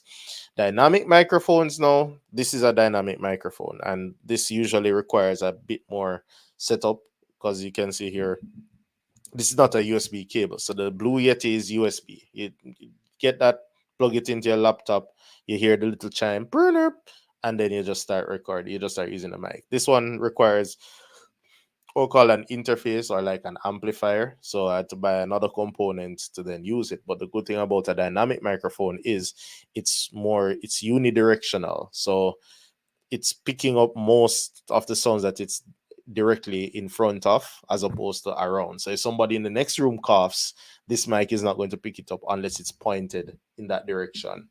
Right. So I'm sure even doing this, the audio is now skewed a bit until I put it back. So that's how dynamic mics work. They help with that. They tend to be a bit more expensive than the condenser mics. And the most popular ones that you would see would be like the Shure SM7B for sure is the most popular one. That's like the godfather of dynamic mics. So in those big podcasts where you see them using mics that look like this, that's the SM7B. This is the MV7, which is the SM7B's little brother. I actually bought this windscreen just so it looks like an SM7B. So I'm tricking the crowd, right? But this is a good microphone to have as well. So yeah, we say start with what you have, but it's good to make investments, but make the investment based on where you are. I'm never going to tell you go and break the bank and buy the most expensive things to do your first course, because you can get by without the most expensive things. I got by without more expensive things. These are recent acquisitions. I started off with a USB condenser mic that I got on Amazon for $30. And because it was such a good mic right now, I think it costs like $60 to $80. But my point is that I did not get the most expensive stuff to start my journey. Another thing that you want to do is find a quiet space. So this might be easier for some persons than others. I can appreciate that if you're at home, you have your family, you have vehicles passing by. I have the occasional rooster that loves to come to the window and try to tell me hi. It's not the easiest thing to do, so I can appreciate that. But in the event that you cannot have a quiet space, at least maybe try to do your work during quiet times when there isn't as much um noise around you. So I used to wake up like 4 o'clock on a Saturday morning, on a Sunday morning, when I know that there are fewer cars in the distance, and that's when I used to record. So, you have to find something that works for you. But one thing you also can do is treat your room to reduce echoes. So you'll notice the curtains in my background. Yes, they're there for decoration, but I also made sure I got some sound absorbing curtains that look nice. Because this room that I'm in, before the curtains went up and certain things went in this room, it was just echoing. So when I spoke, I didn't really hear the echo. But then when I started recording and then I listened to it with good headphones, so good headphones are good for editing, I heard my voice 3 times. For every word I said, I heard it 3 times afterwards. And that is very distracting for students. So the first line of defense for having good audio is make sure the space is conducive to it. You may also want to consider turning off things like fans and AC units. Um, well, my AC is running right now, but I'm sure you don't hear it because the microphone. So, it's a delicate balance. But if you have a condenser microphone, you're definitely going to hear the fan. You're definitely going to hear the AC unit. Like I said, it's a very sensitive microphone. So if you can get a condenser mic in a room that is already treated and conducive to recording, then you're going to have an excellent experience because those microphones are very good and very versatile as well. So I kind of said this already, record when there are fewer noises outside. I recommend having multiple screens because that increases your efficiency and flexibility. A lot of the times I'm recording and I'm about to say something, I'm not quite sure if it still works that way. Jump over to this screen, Google it. My recording stack is here, but my screencast is up here, right? So I have 3 monitors working with right now. I'm not saying go get 3 monitors. I'm just saying when you have multiple screens, at least 2 screens, one can be dedicated to the content and one is dedicated to whatever workflow you have to support the recording. If you're doing talking head, you definitely want to make sure that you have a good camera, good lighting, set up a nice little backdrop, nice ambient lighting, whatever it is you're going for. Some persons like a nice bright room, some persons like a dimmer room. I guess you can tell from my background, I'm not really the person who likes light. I prefer dimmer rooms. So actually just have a light right here that's shining down on me. Without that light, well, you probably wouldn't be able to see me in this room. All right. So, in terms of technology and tools, we have iMovie. That's probably a standard editing tool once you have a Mac. You do have OBS Studio, which is cross platform. It is free and it's excellent for screencasting and broadcasting. So, most live streamers actually use OBS Studio for recording. You have OpenShot, which is great for video editing. It's also a free tool. So, that does help. After you've produced the video, then you can go and chop up and chop out what you don't need. And all right, so my animations are kind of messed up. I apologize. But you do have Camtasia, Screencast-O-Matic, and Audacity. So let me go up to Screencast-O-Matic. So that one is another free tool that can be used for screen recording. Audacity is great for audio editing. So I just spoke about trying to make sure that your audio is as perfect as possible. And that's not always possible because sometimes you can't turn off the AC, you can't turn off the fan. You're going to have noise in the background. What Audacity helps you to do is take that audio file and edit it. So Audacity, sorry, has built-in tools and let's say built-in features to help you to reduce the noise in the background. So you can create what we call a noise profile. So if you know that you have the AC running and this is the consistent noise, right? Then you start to speak in your lesson. You can put that audio in Audacity and say the blank space, as use that as the noise profile. And know that you have a profile of what noise sounds like, apply it to the entire audio, and then it will go and strip out those frequencies that it has assessed as noise, and then you end up with your voice much clearer and so on. So that is something that you'd want to consider because it can be very distracting when persons are trying to hear what you're saying and they're hearing the AC in the background. It can be very irritating. Camtasia, excellent tool. That's what I use. It's not free. Yeah, I think you get a 30-day trial and their videos are going to come up with a watermark, but it's an excellent tool for the all-in-one. So screencasting and editing and production, everything. It does the audio treatment as well. It is a very good tool. So with that tool, you probably wouldn't need the other free ones because it can replace OBS, OpenShot, and Audacity all in one.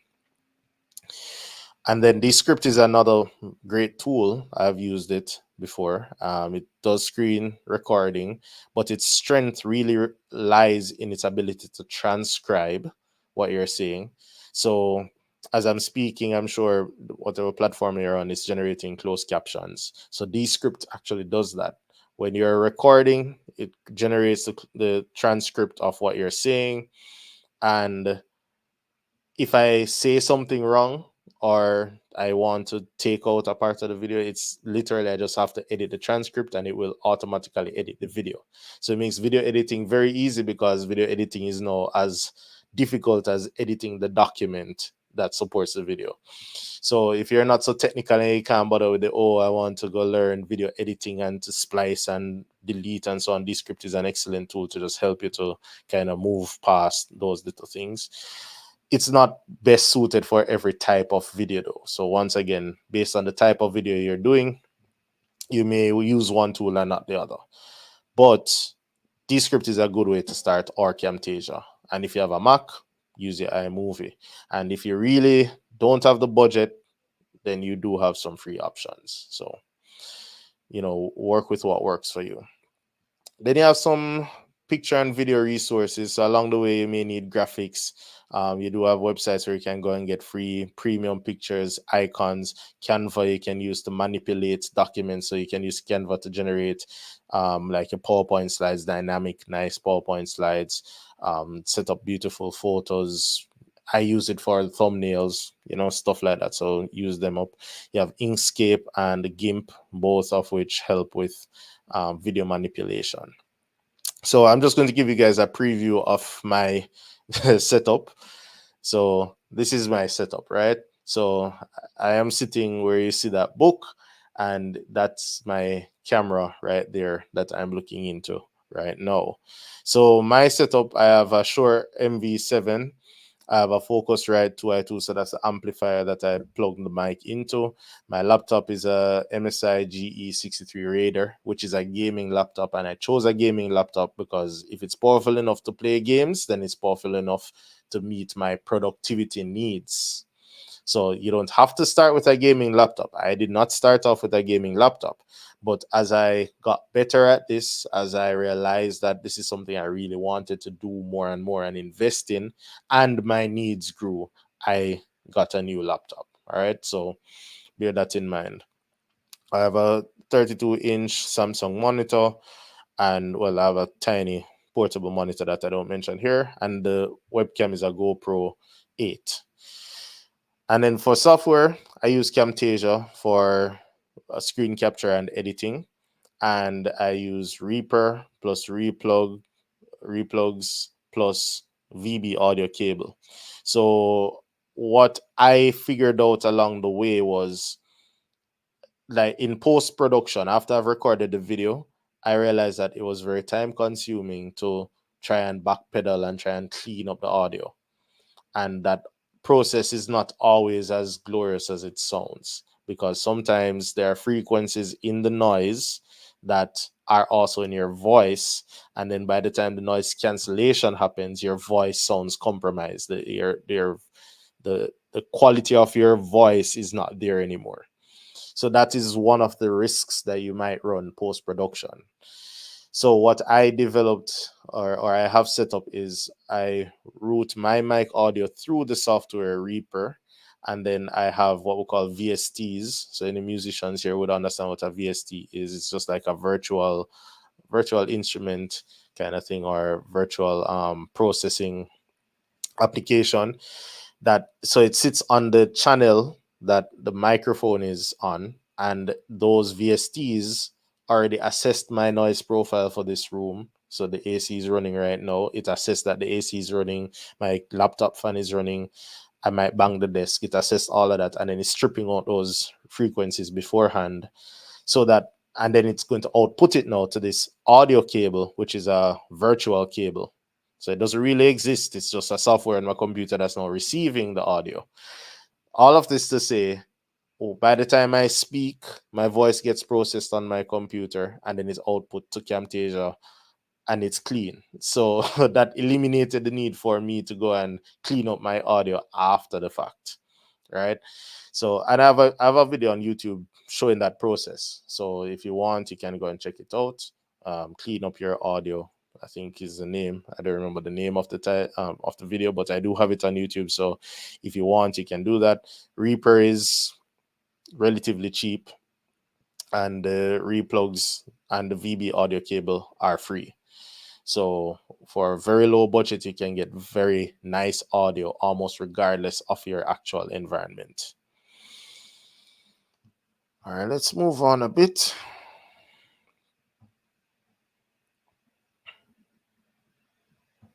All right. All right, so let us talk a little bit about effective delivery techniques. So, you know, having good technique and delivery is very powerful in public speaking. So we talk about public speaking, but I mean, if you're recording something, you're expecting persons to consume what you're recording. The same amount of confidence you would have exuded in a face-to-face setting is the same amount of confidence you want them to feel consuming your video, right? So even you see me here gesticulating right at a camera, because I've developed the art really to speak to the screen as though I was presenting to the students, because the same way I would want to get my point across, even though gesticulating is probably not the best way, it's body language, whatever. But this is how I would try to explain something in a confident and clear manner to somebody who I'm actually in front of. So I do that in front of my screen, so that by the time the student listens, they're hearing the same kind of delivery that they would have gotten if we were face to face. So you want to make sure that you are as engaging as possible. You want to vary your pitch. You want to do different inflections based on where you are in the sentence. You want to control your volume, because sometimes we get excited and we shout, and then sometimes we come down too low, right? So you want to make sure you have that. Um, and then if you're an audiophile, you will start talking about things like compression and setting the sorry, I'm forgetting the technical term, but setting the roof on how high your audio, the clipping, right? It's audio clipping, so your audio doesn't go above a certain level, because at that point it starts to clip and starts to get distorted, you know. So if you're an audiophile, you might get into all of that. You don't necessarily have to get into all of that if you know that your delivery already meets those standards. So we talk about effective body language. So especially if you are doing a talking head now, then you want to make sure that your body language is as good as it can be. So you want to maintain eye contact. Yes, it's not eye contact. I'm looking into a camera lens, but the person on the other end, I hope you feel like I'm looking right at you, right?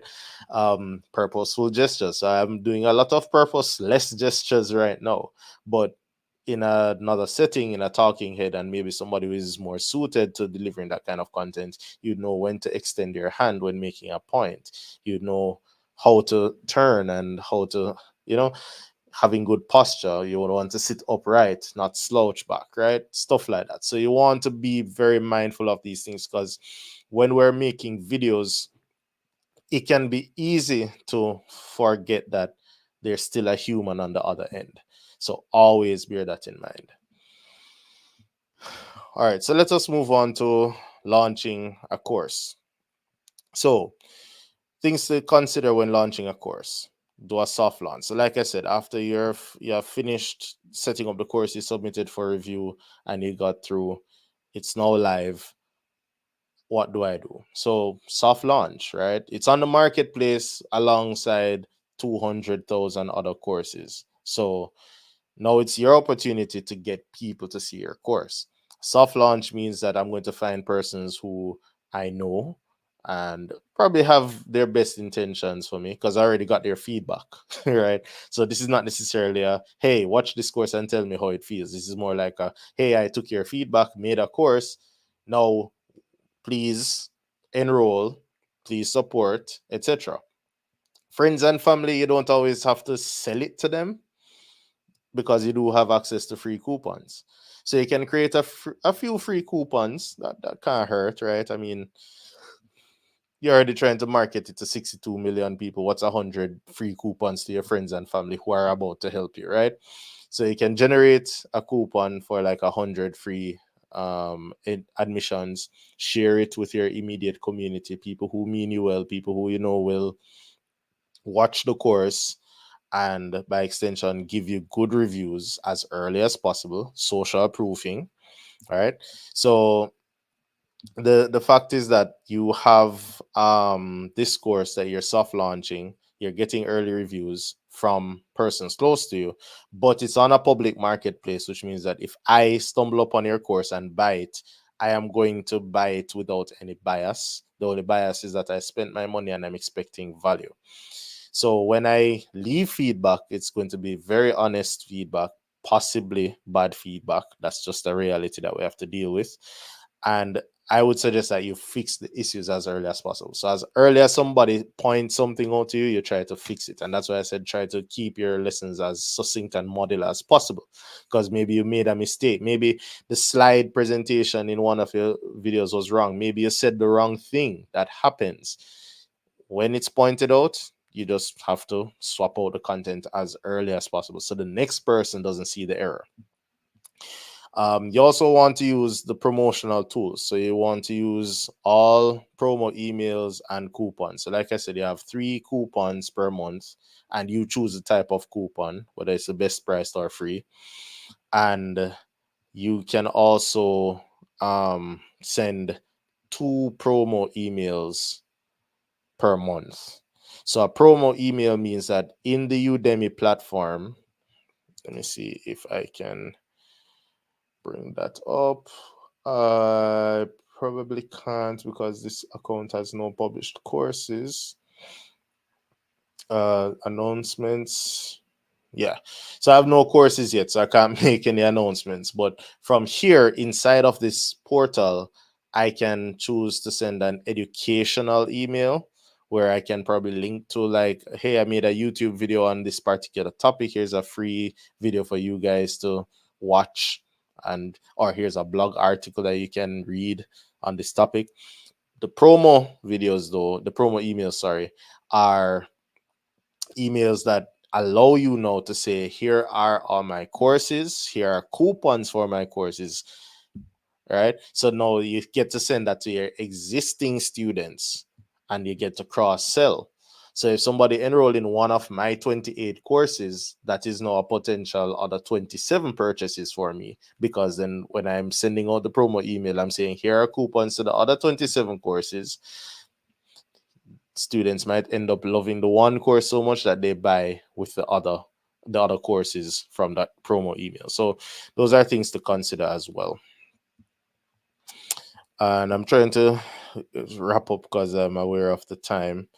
So let me just kind of go through these things, and the animations are kind of messed up. I apologize.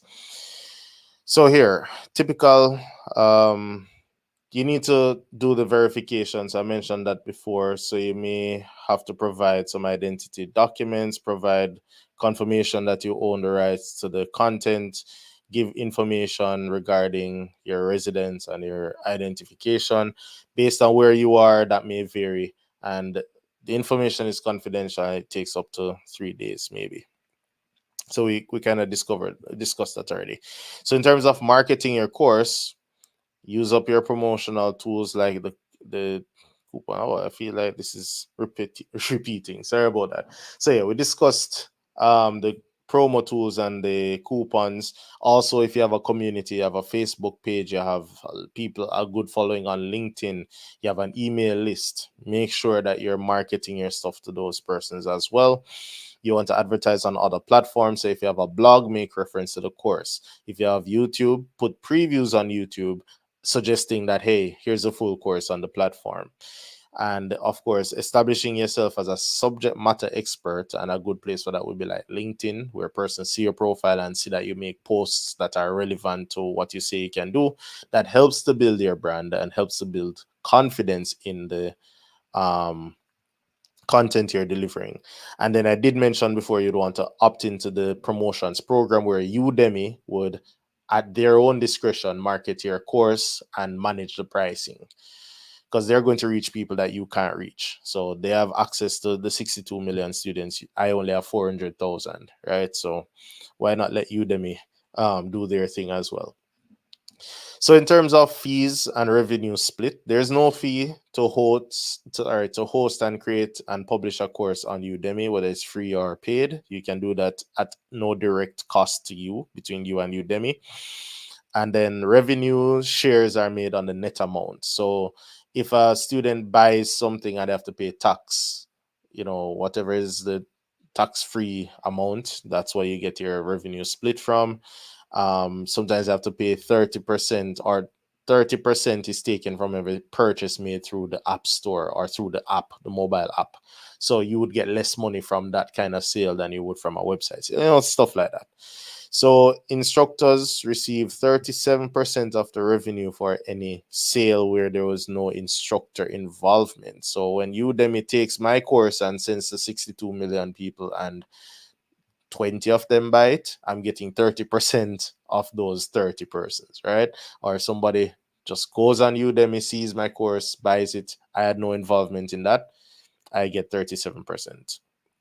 And then there's a point here. I apologize about the order of the animation. So otherwise, instructors receive 90%, 97%, sorry, revenue when students purchase through a coupon or referral. So like I said, you have the referral link. You can also send out coupons. So yes, the prices might be slashed, but when you send out a coupon for $10 and somebody clicks on your coupon code and buys it because you sent it to them, you're going to make $9.07 invariably, right? Which is more than the 37% that the same student would have if they bought it for the same price from Udemy's referral. You're making $3 off of it. So doing your own promotions is very, very important in terms of maximizing your earning potential. You also have the option of earning from subscription users. So we talked about the personal plan where individuals sign up for the plan.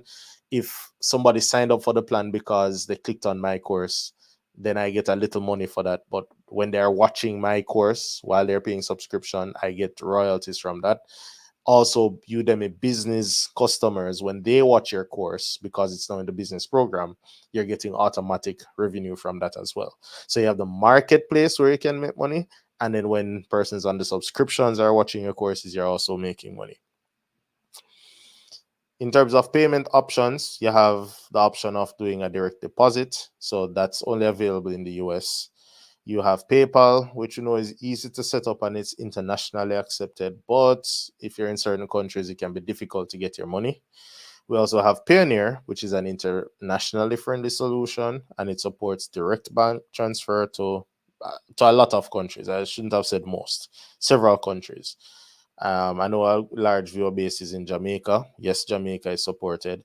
They also offer an international debit card. So even if you don't want the direct bank transfer with that debit card, you can use it anywhere in the world. And in between transactions, it can act like an e-bank account slash wallet. All right. So I think I'm at the end.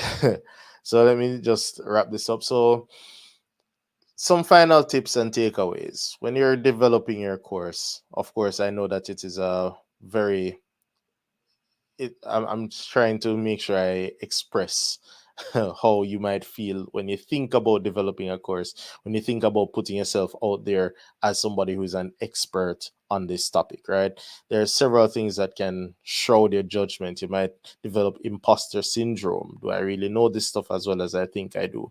That's good because when you realize you don't, it makes you go and research more and make sure, and it makes you more sure about the content you're about to deliver. That happened to me, right? Teaching courses actually made me a much better developer because I realized I had to start touching on topics that I never used professionally. I never had to teach, sorry, in the classroom. And these are things that were actually relevant and useful to students and to me because then I grew as a professional as well. So it does help with your personal and professional development regardless. Um, so there are several things you may feel, several emotions that may tell you, should I really do it? I don't really want to do it. And I say just kind of cut through the noise and go little by little. So as you go along, you want to make sure you send your feedback, seek your feedback from persons who mean you well and persons who have nothing to lose by telling you how they really feel. Feedback is feedback, right? You take it or you leave it. You always want to reflect on your performance. You want to explore new techniques, set your goals, iterate, and adapt, which is the agile way, right? Do it, review, fix what needs to be fixed, and continue. So you always want to make sure that you're consistent. That will strengthen your familiarity with your tools, with your technique, with everything. You want to refine your delivery style, speech, content, video quality. All of those things are about continuous improvement. So don't look at me as, hey, I want to be like Trev because Trev wants to be like other instructors. Don't try to be like any other instructor. You are the only competition you have. And the only person you need to be better than today is who you were yesterday. Right? So take that approach. Don't look at the end goal and say, oh, the end looks so far away, I'll never get there. No. What do I need to accomplish now? And how does that help me to accomplish something else tomorrow? Of course, you want to enlist people who mean you well and, work with them, collaborate however necessary. And of course, never give up. So, finally, I want to thank you guys for listening to me for this presentation. And thank you, of course, Digital Jamaica for having me. My name is Trevor Williams, consultant, lecturer, and trainer. And you can contact me through my website at trevorwilliams.com. So that's it from me. I'll hand back over to you, Madam Host. Oh my God. Oh my God. So I even put away my microphone because I'm like, there's nothing for me to say. That was excellent. That was way more than I would have hoped for. You went through so much that was very, very detailed. And I really do appreciate you coming back on, Trevor, and sharing all of that with us. And I'm hoping you guys would have learned something. If there are any questions, um, you can go ahead and drop them in the chat if you have any questions. Um, here's a comment. Hey, bro, love the session. The fact that not every slide worked as you intended shows how easy it is to have these issues. You covered all my questions. Thanks again. Oh, no questions. That's excellent. When you present and there are no questions because you'd have covered everything, it just goes to show, Trevor, how skilled you are at doing this. So thank you again. And guys, so Trevor is exploring the possibility of having a full-fledged workshop, right, Trevor?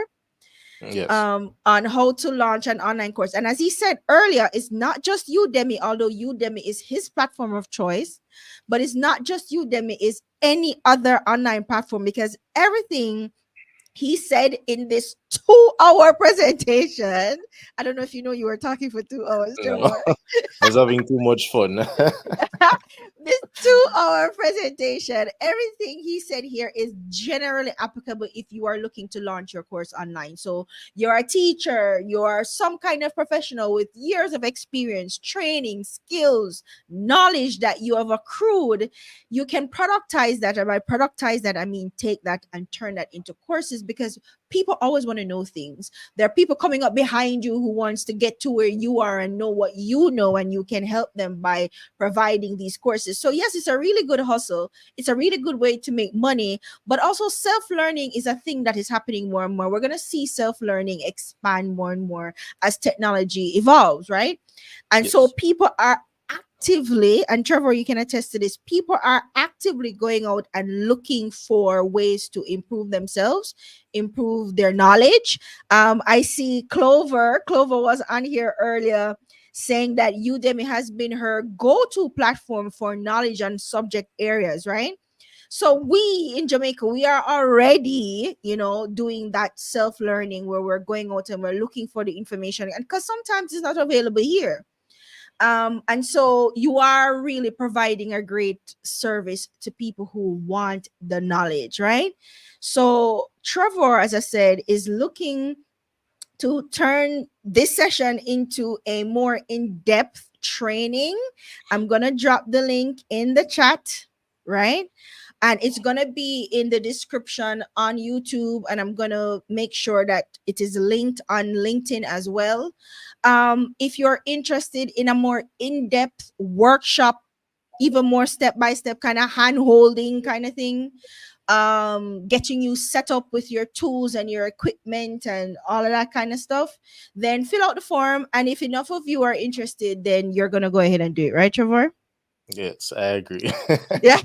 Right. So if enough of you are interested, then he's gonna do the course. I know I'm signing up, and of course that's a paid thing, because right. Yeah. Yeah, we ain't doing that for free.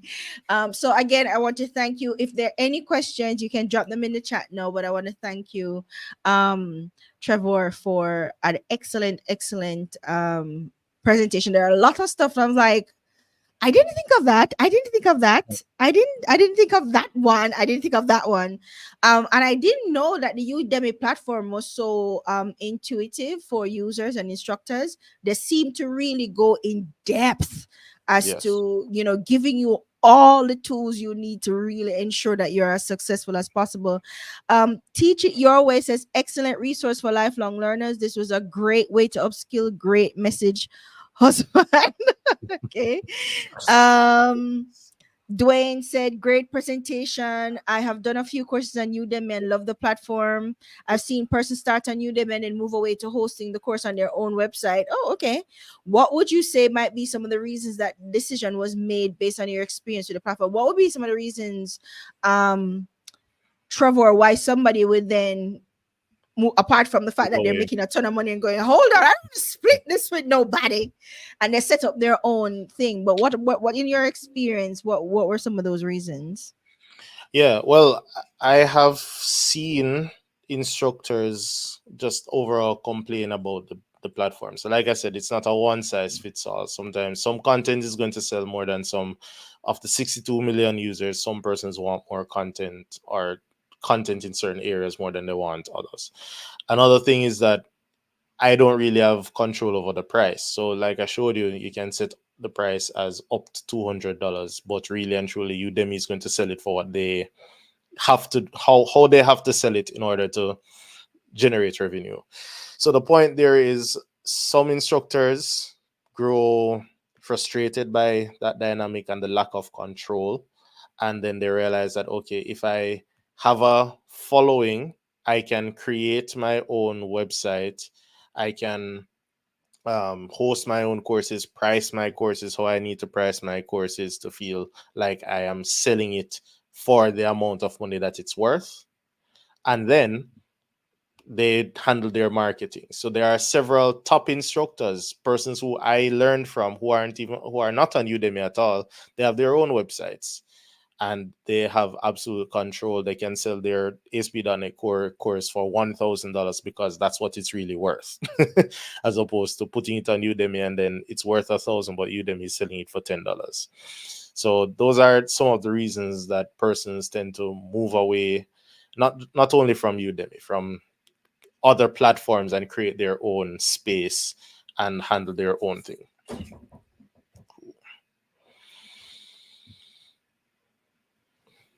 I think you're muted.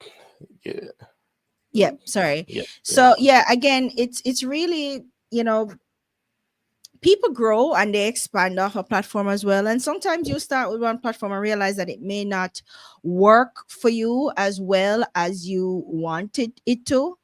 It's okay to try other platforms. In fact, and Trevor, you can let me know if I'm wrong here, but I would say that a good strategy is to maybe try several platforms at a time.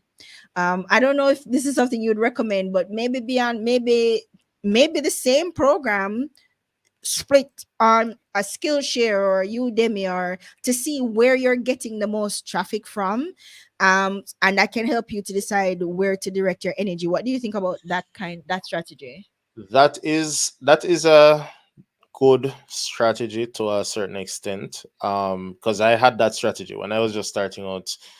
I had videos, and I mean, a video is something I can copy and paste. So I put it on Udemy, I put it on Skillshare, I put it here and there, and I actually started making.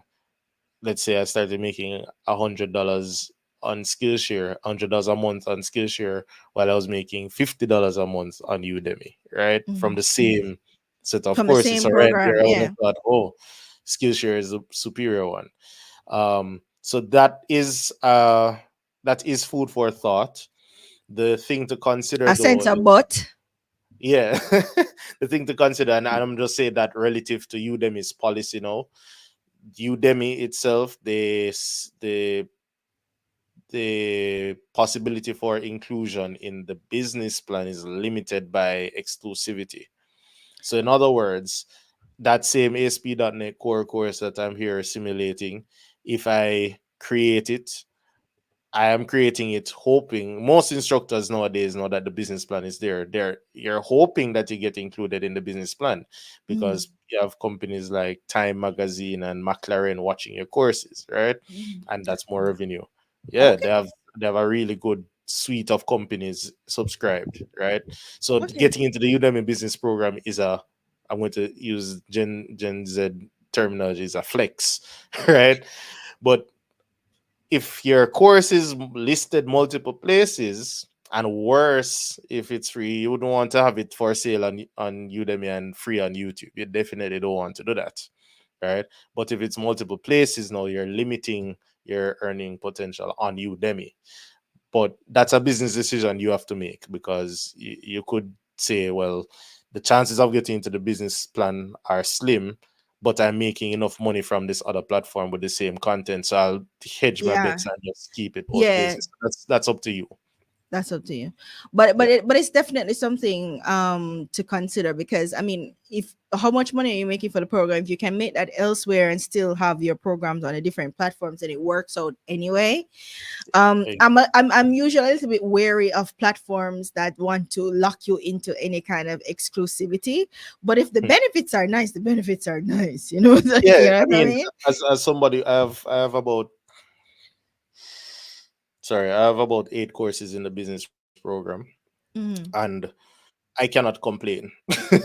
You know, I Guys, can't sit here and complain when about a the creator exclusivity. says I cannot complain, it means they're nice. Yeah, yeah, Okay, they're I making can't. a nice little I change. have absolutely no real inclination to go and try and put it on another platform to mess that up. Yeah, I'm good. I am good right Yeah, here. man, I'm Yeah, good right yeah, here. yeah, So, yeah. That money is it nice. seems harsh, but it is rewarding if it happens. Yes, yes, yes, yes, for sure.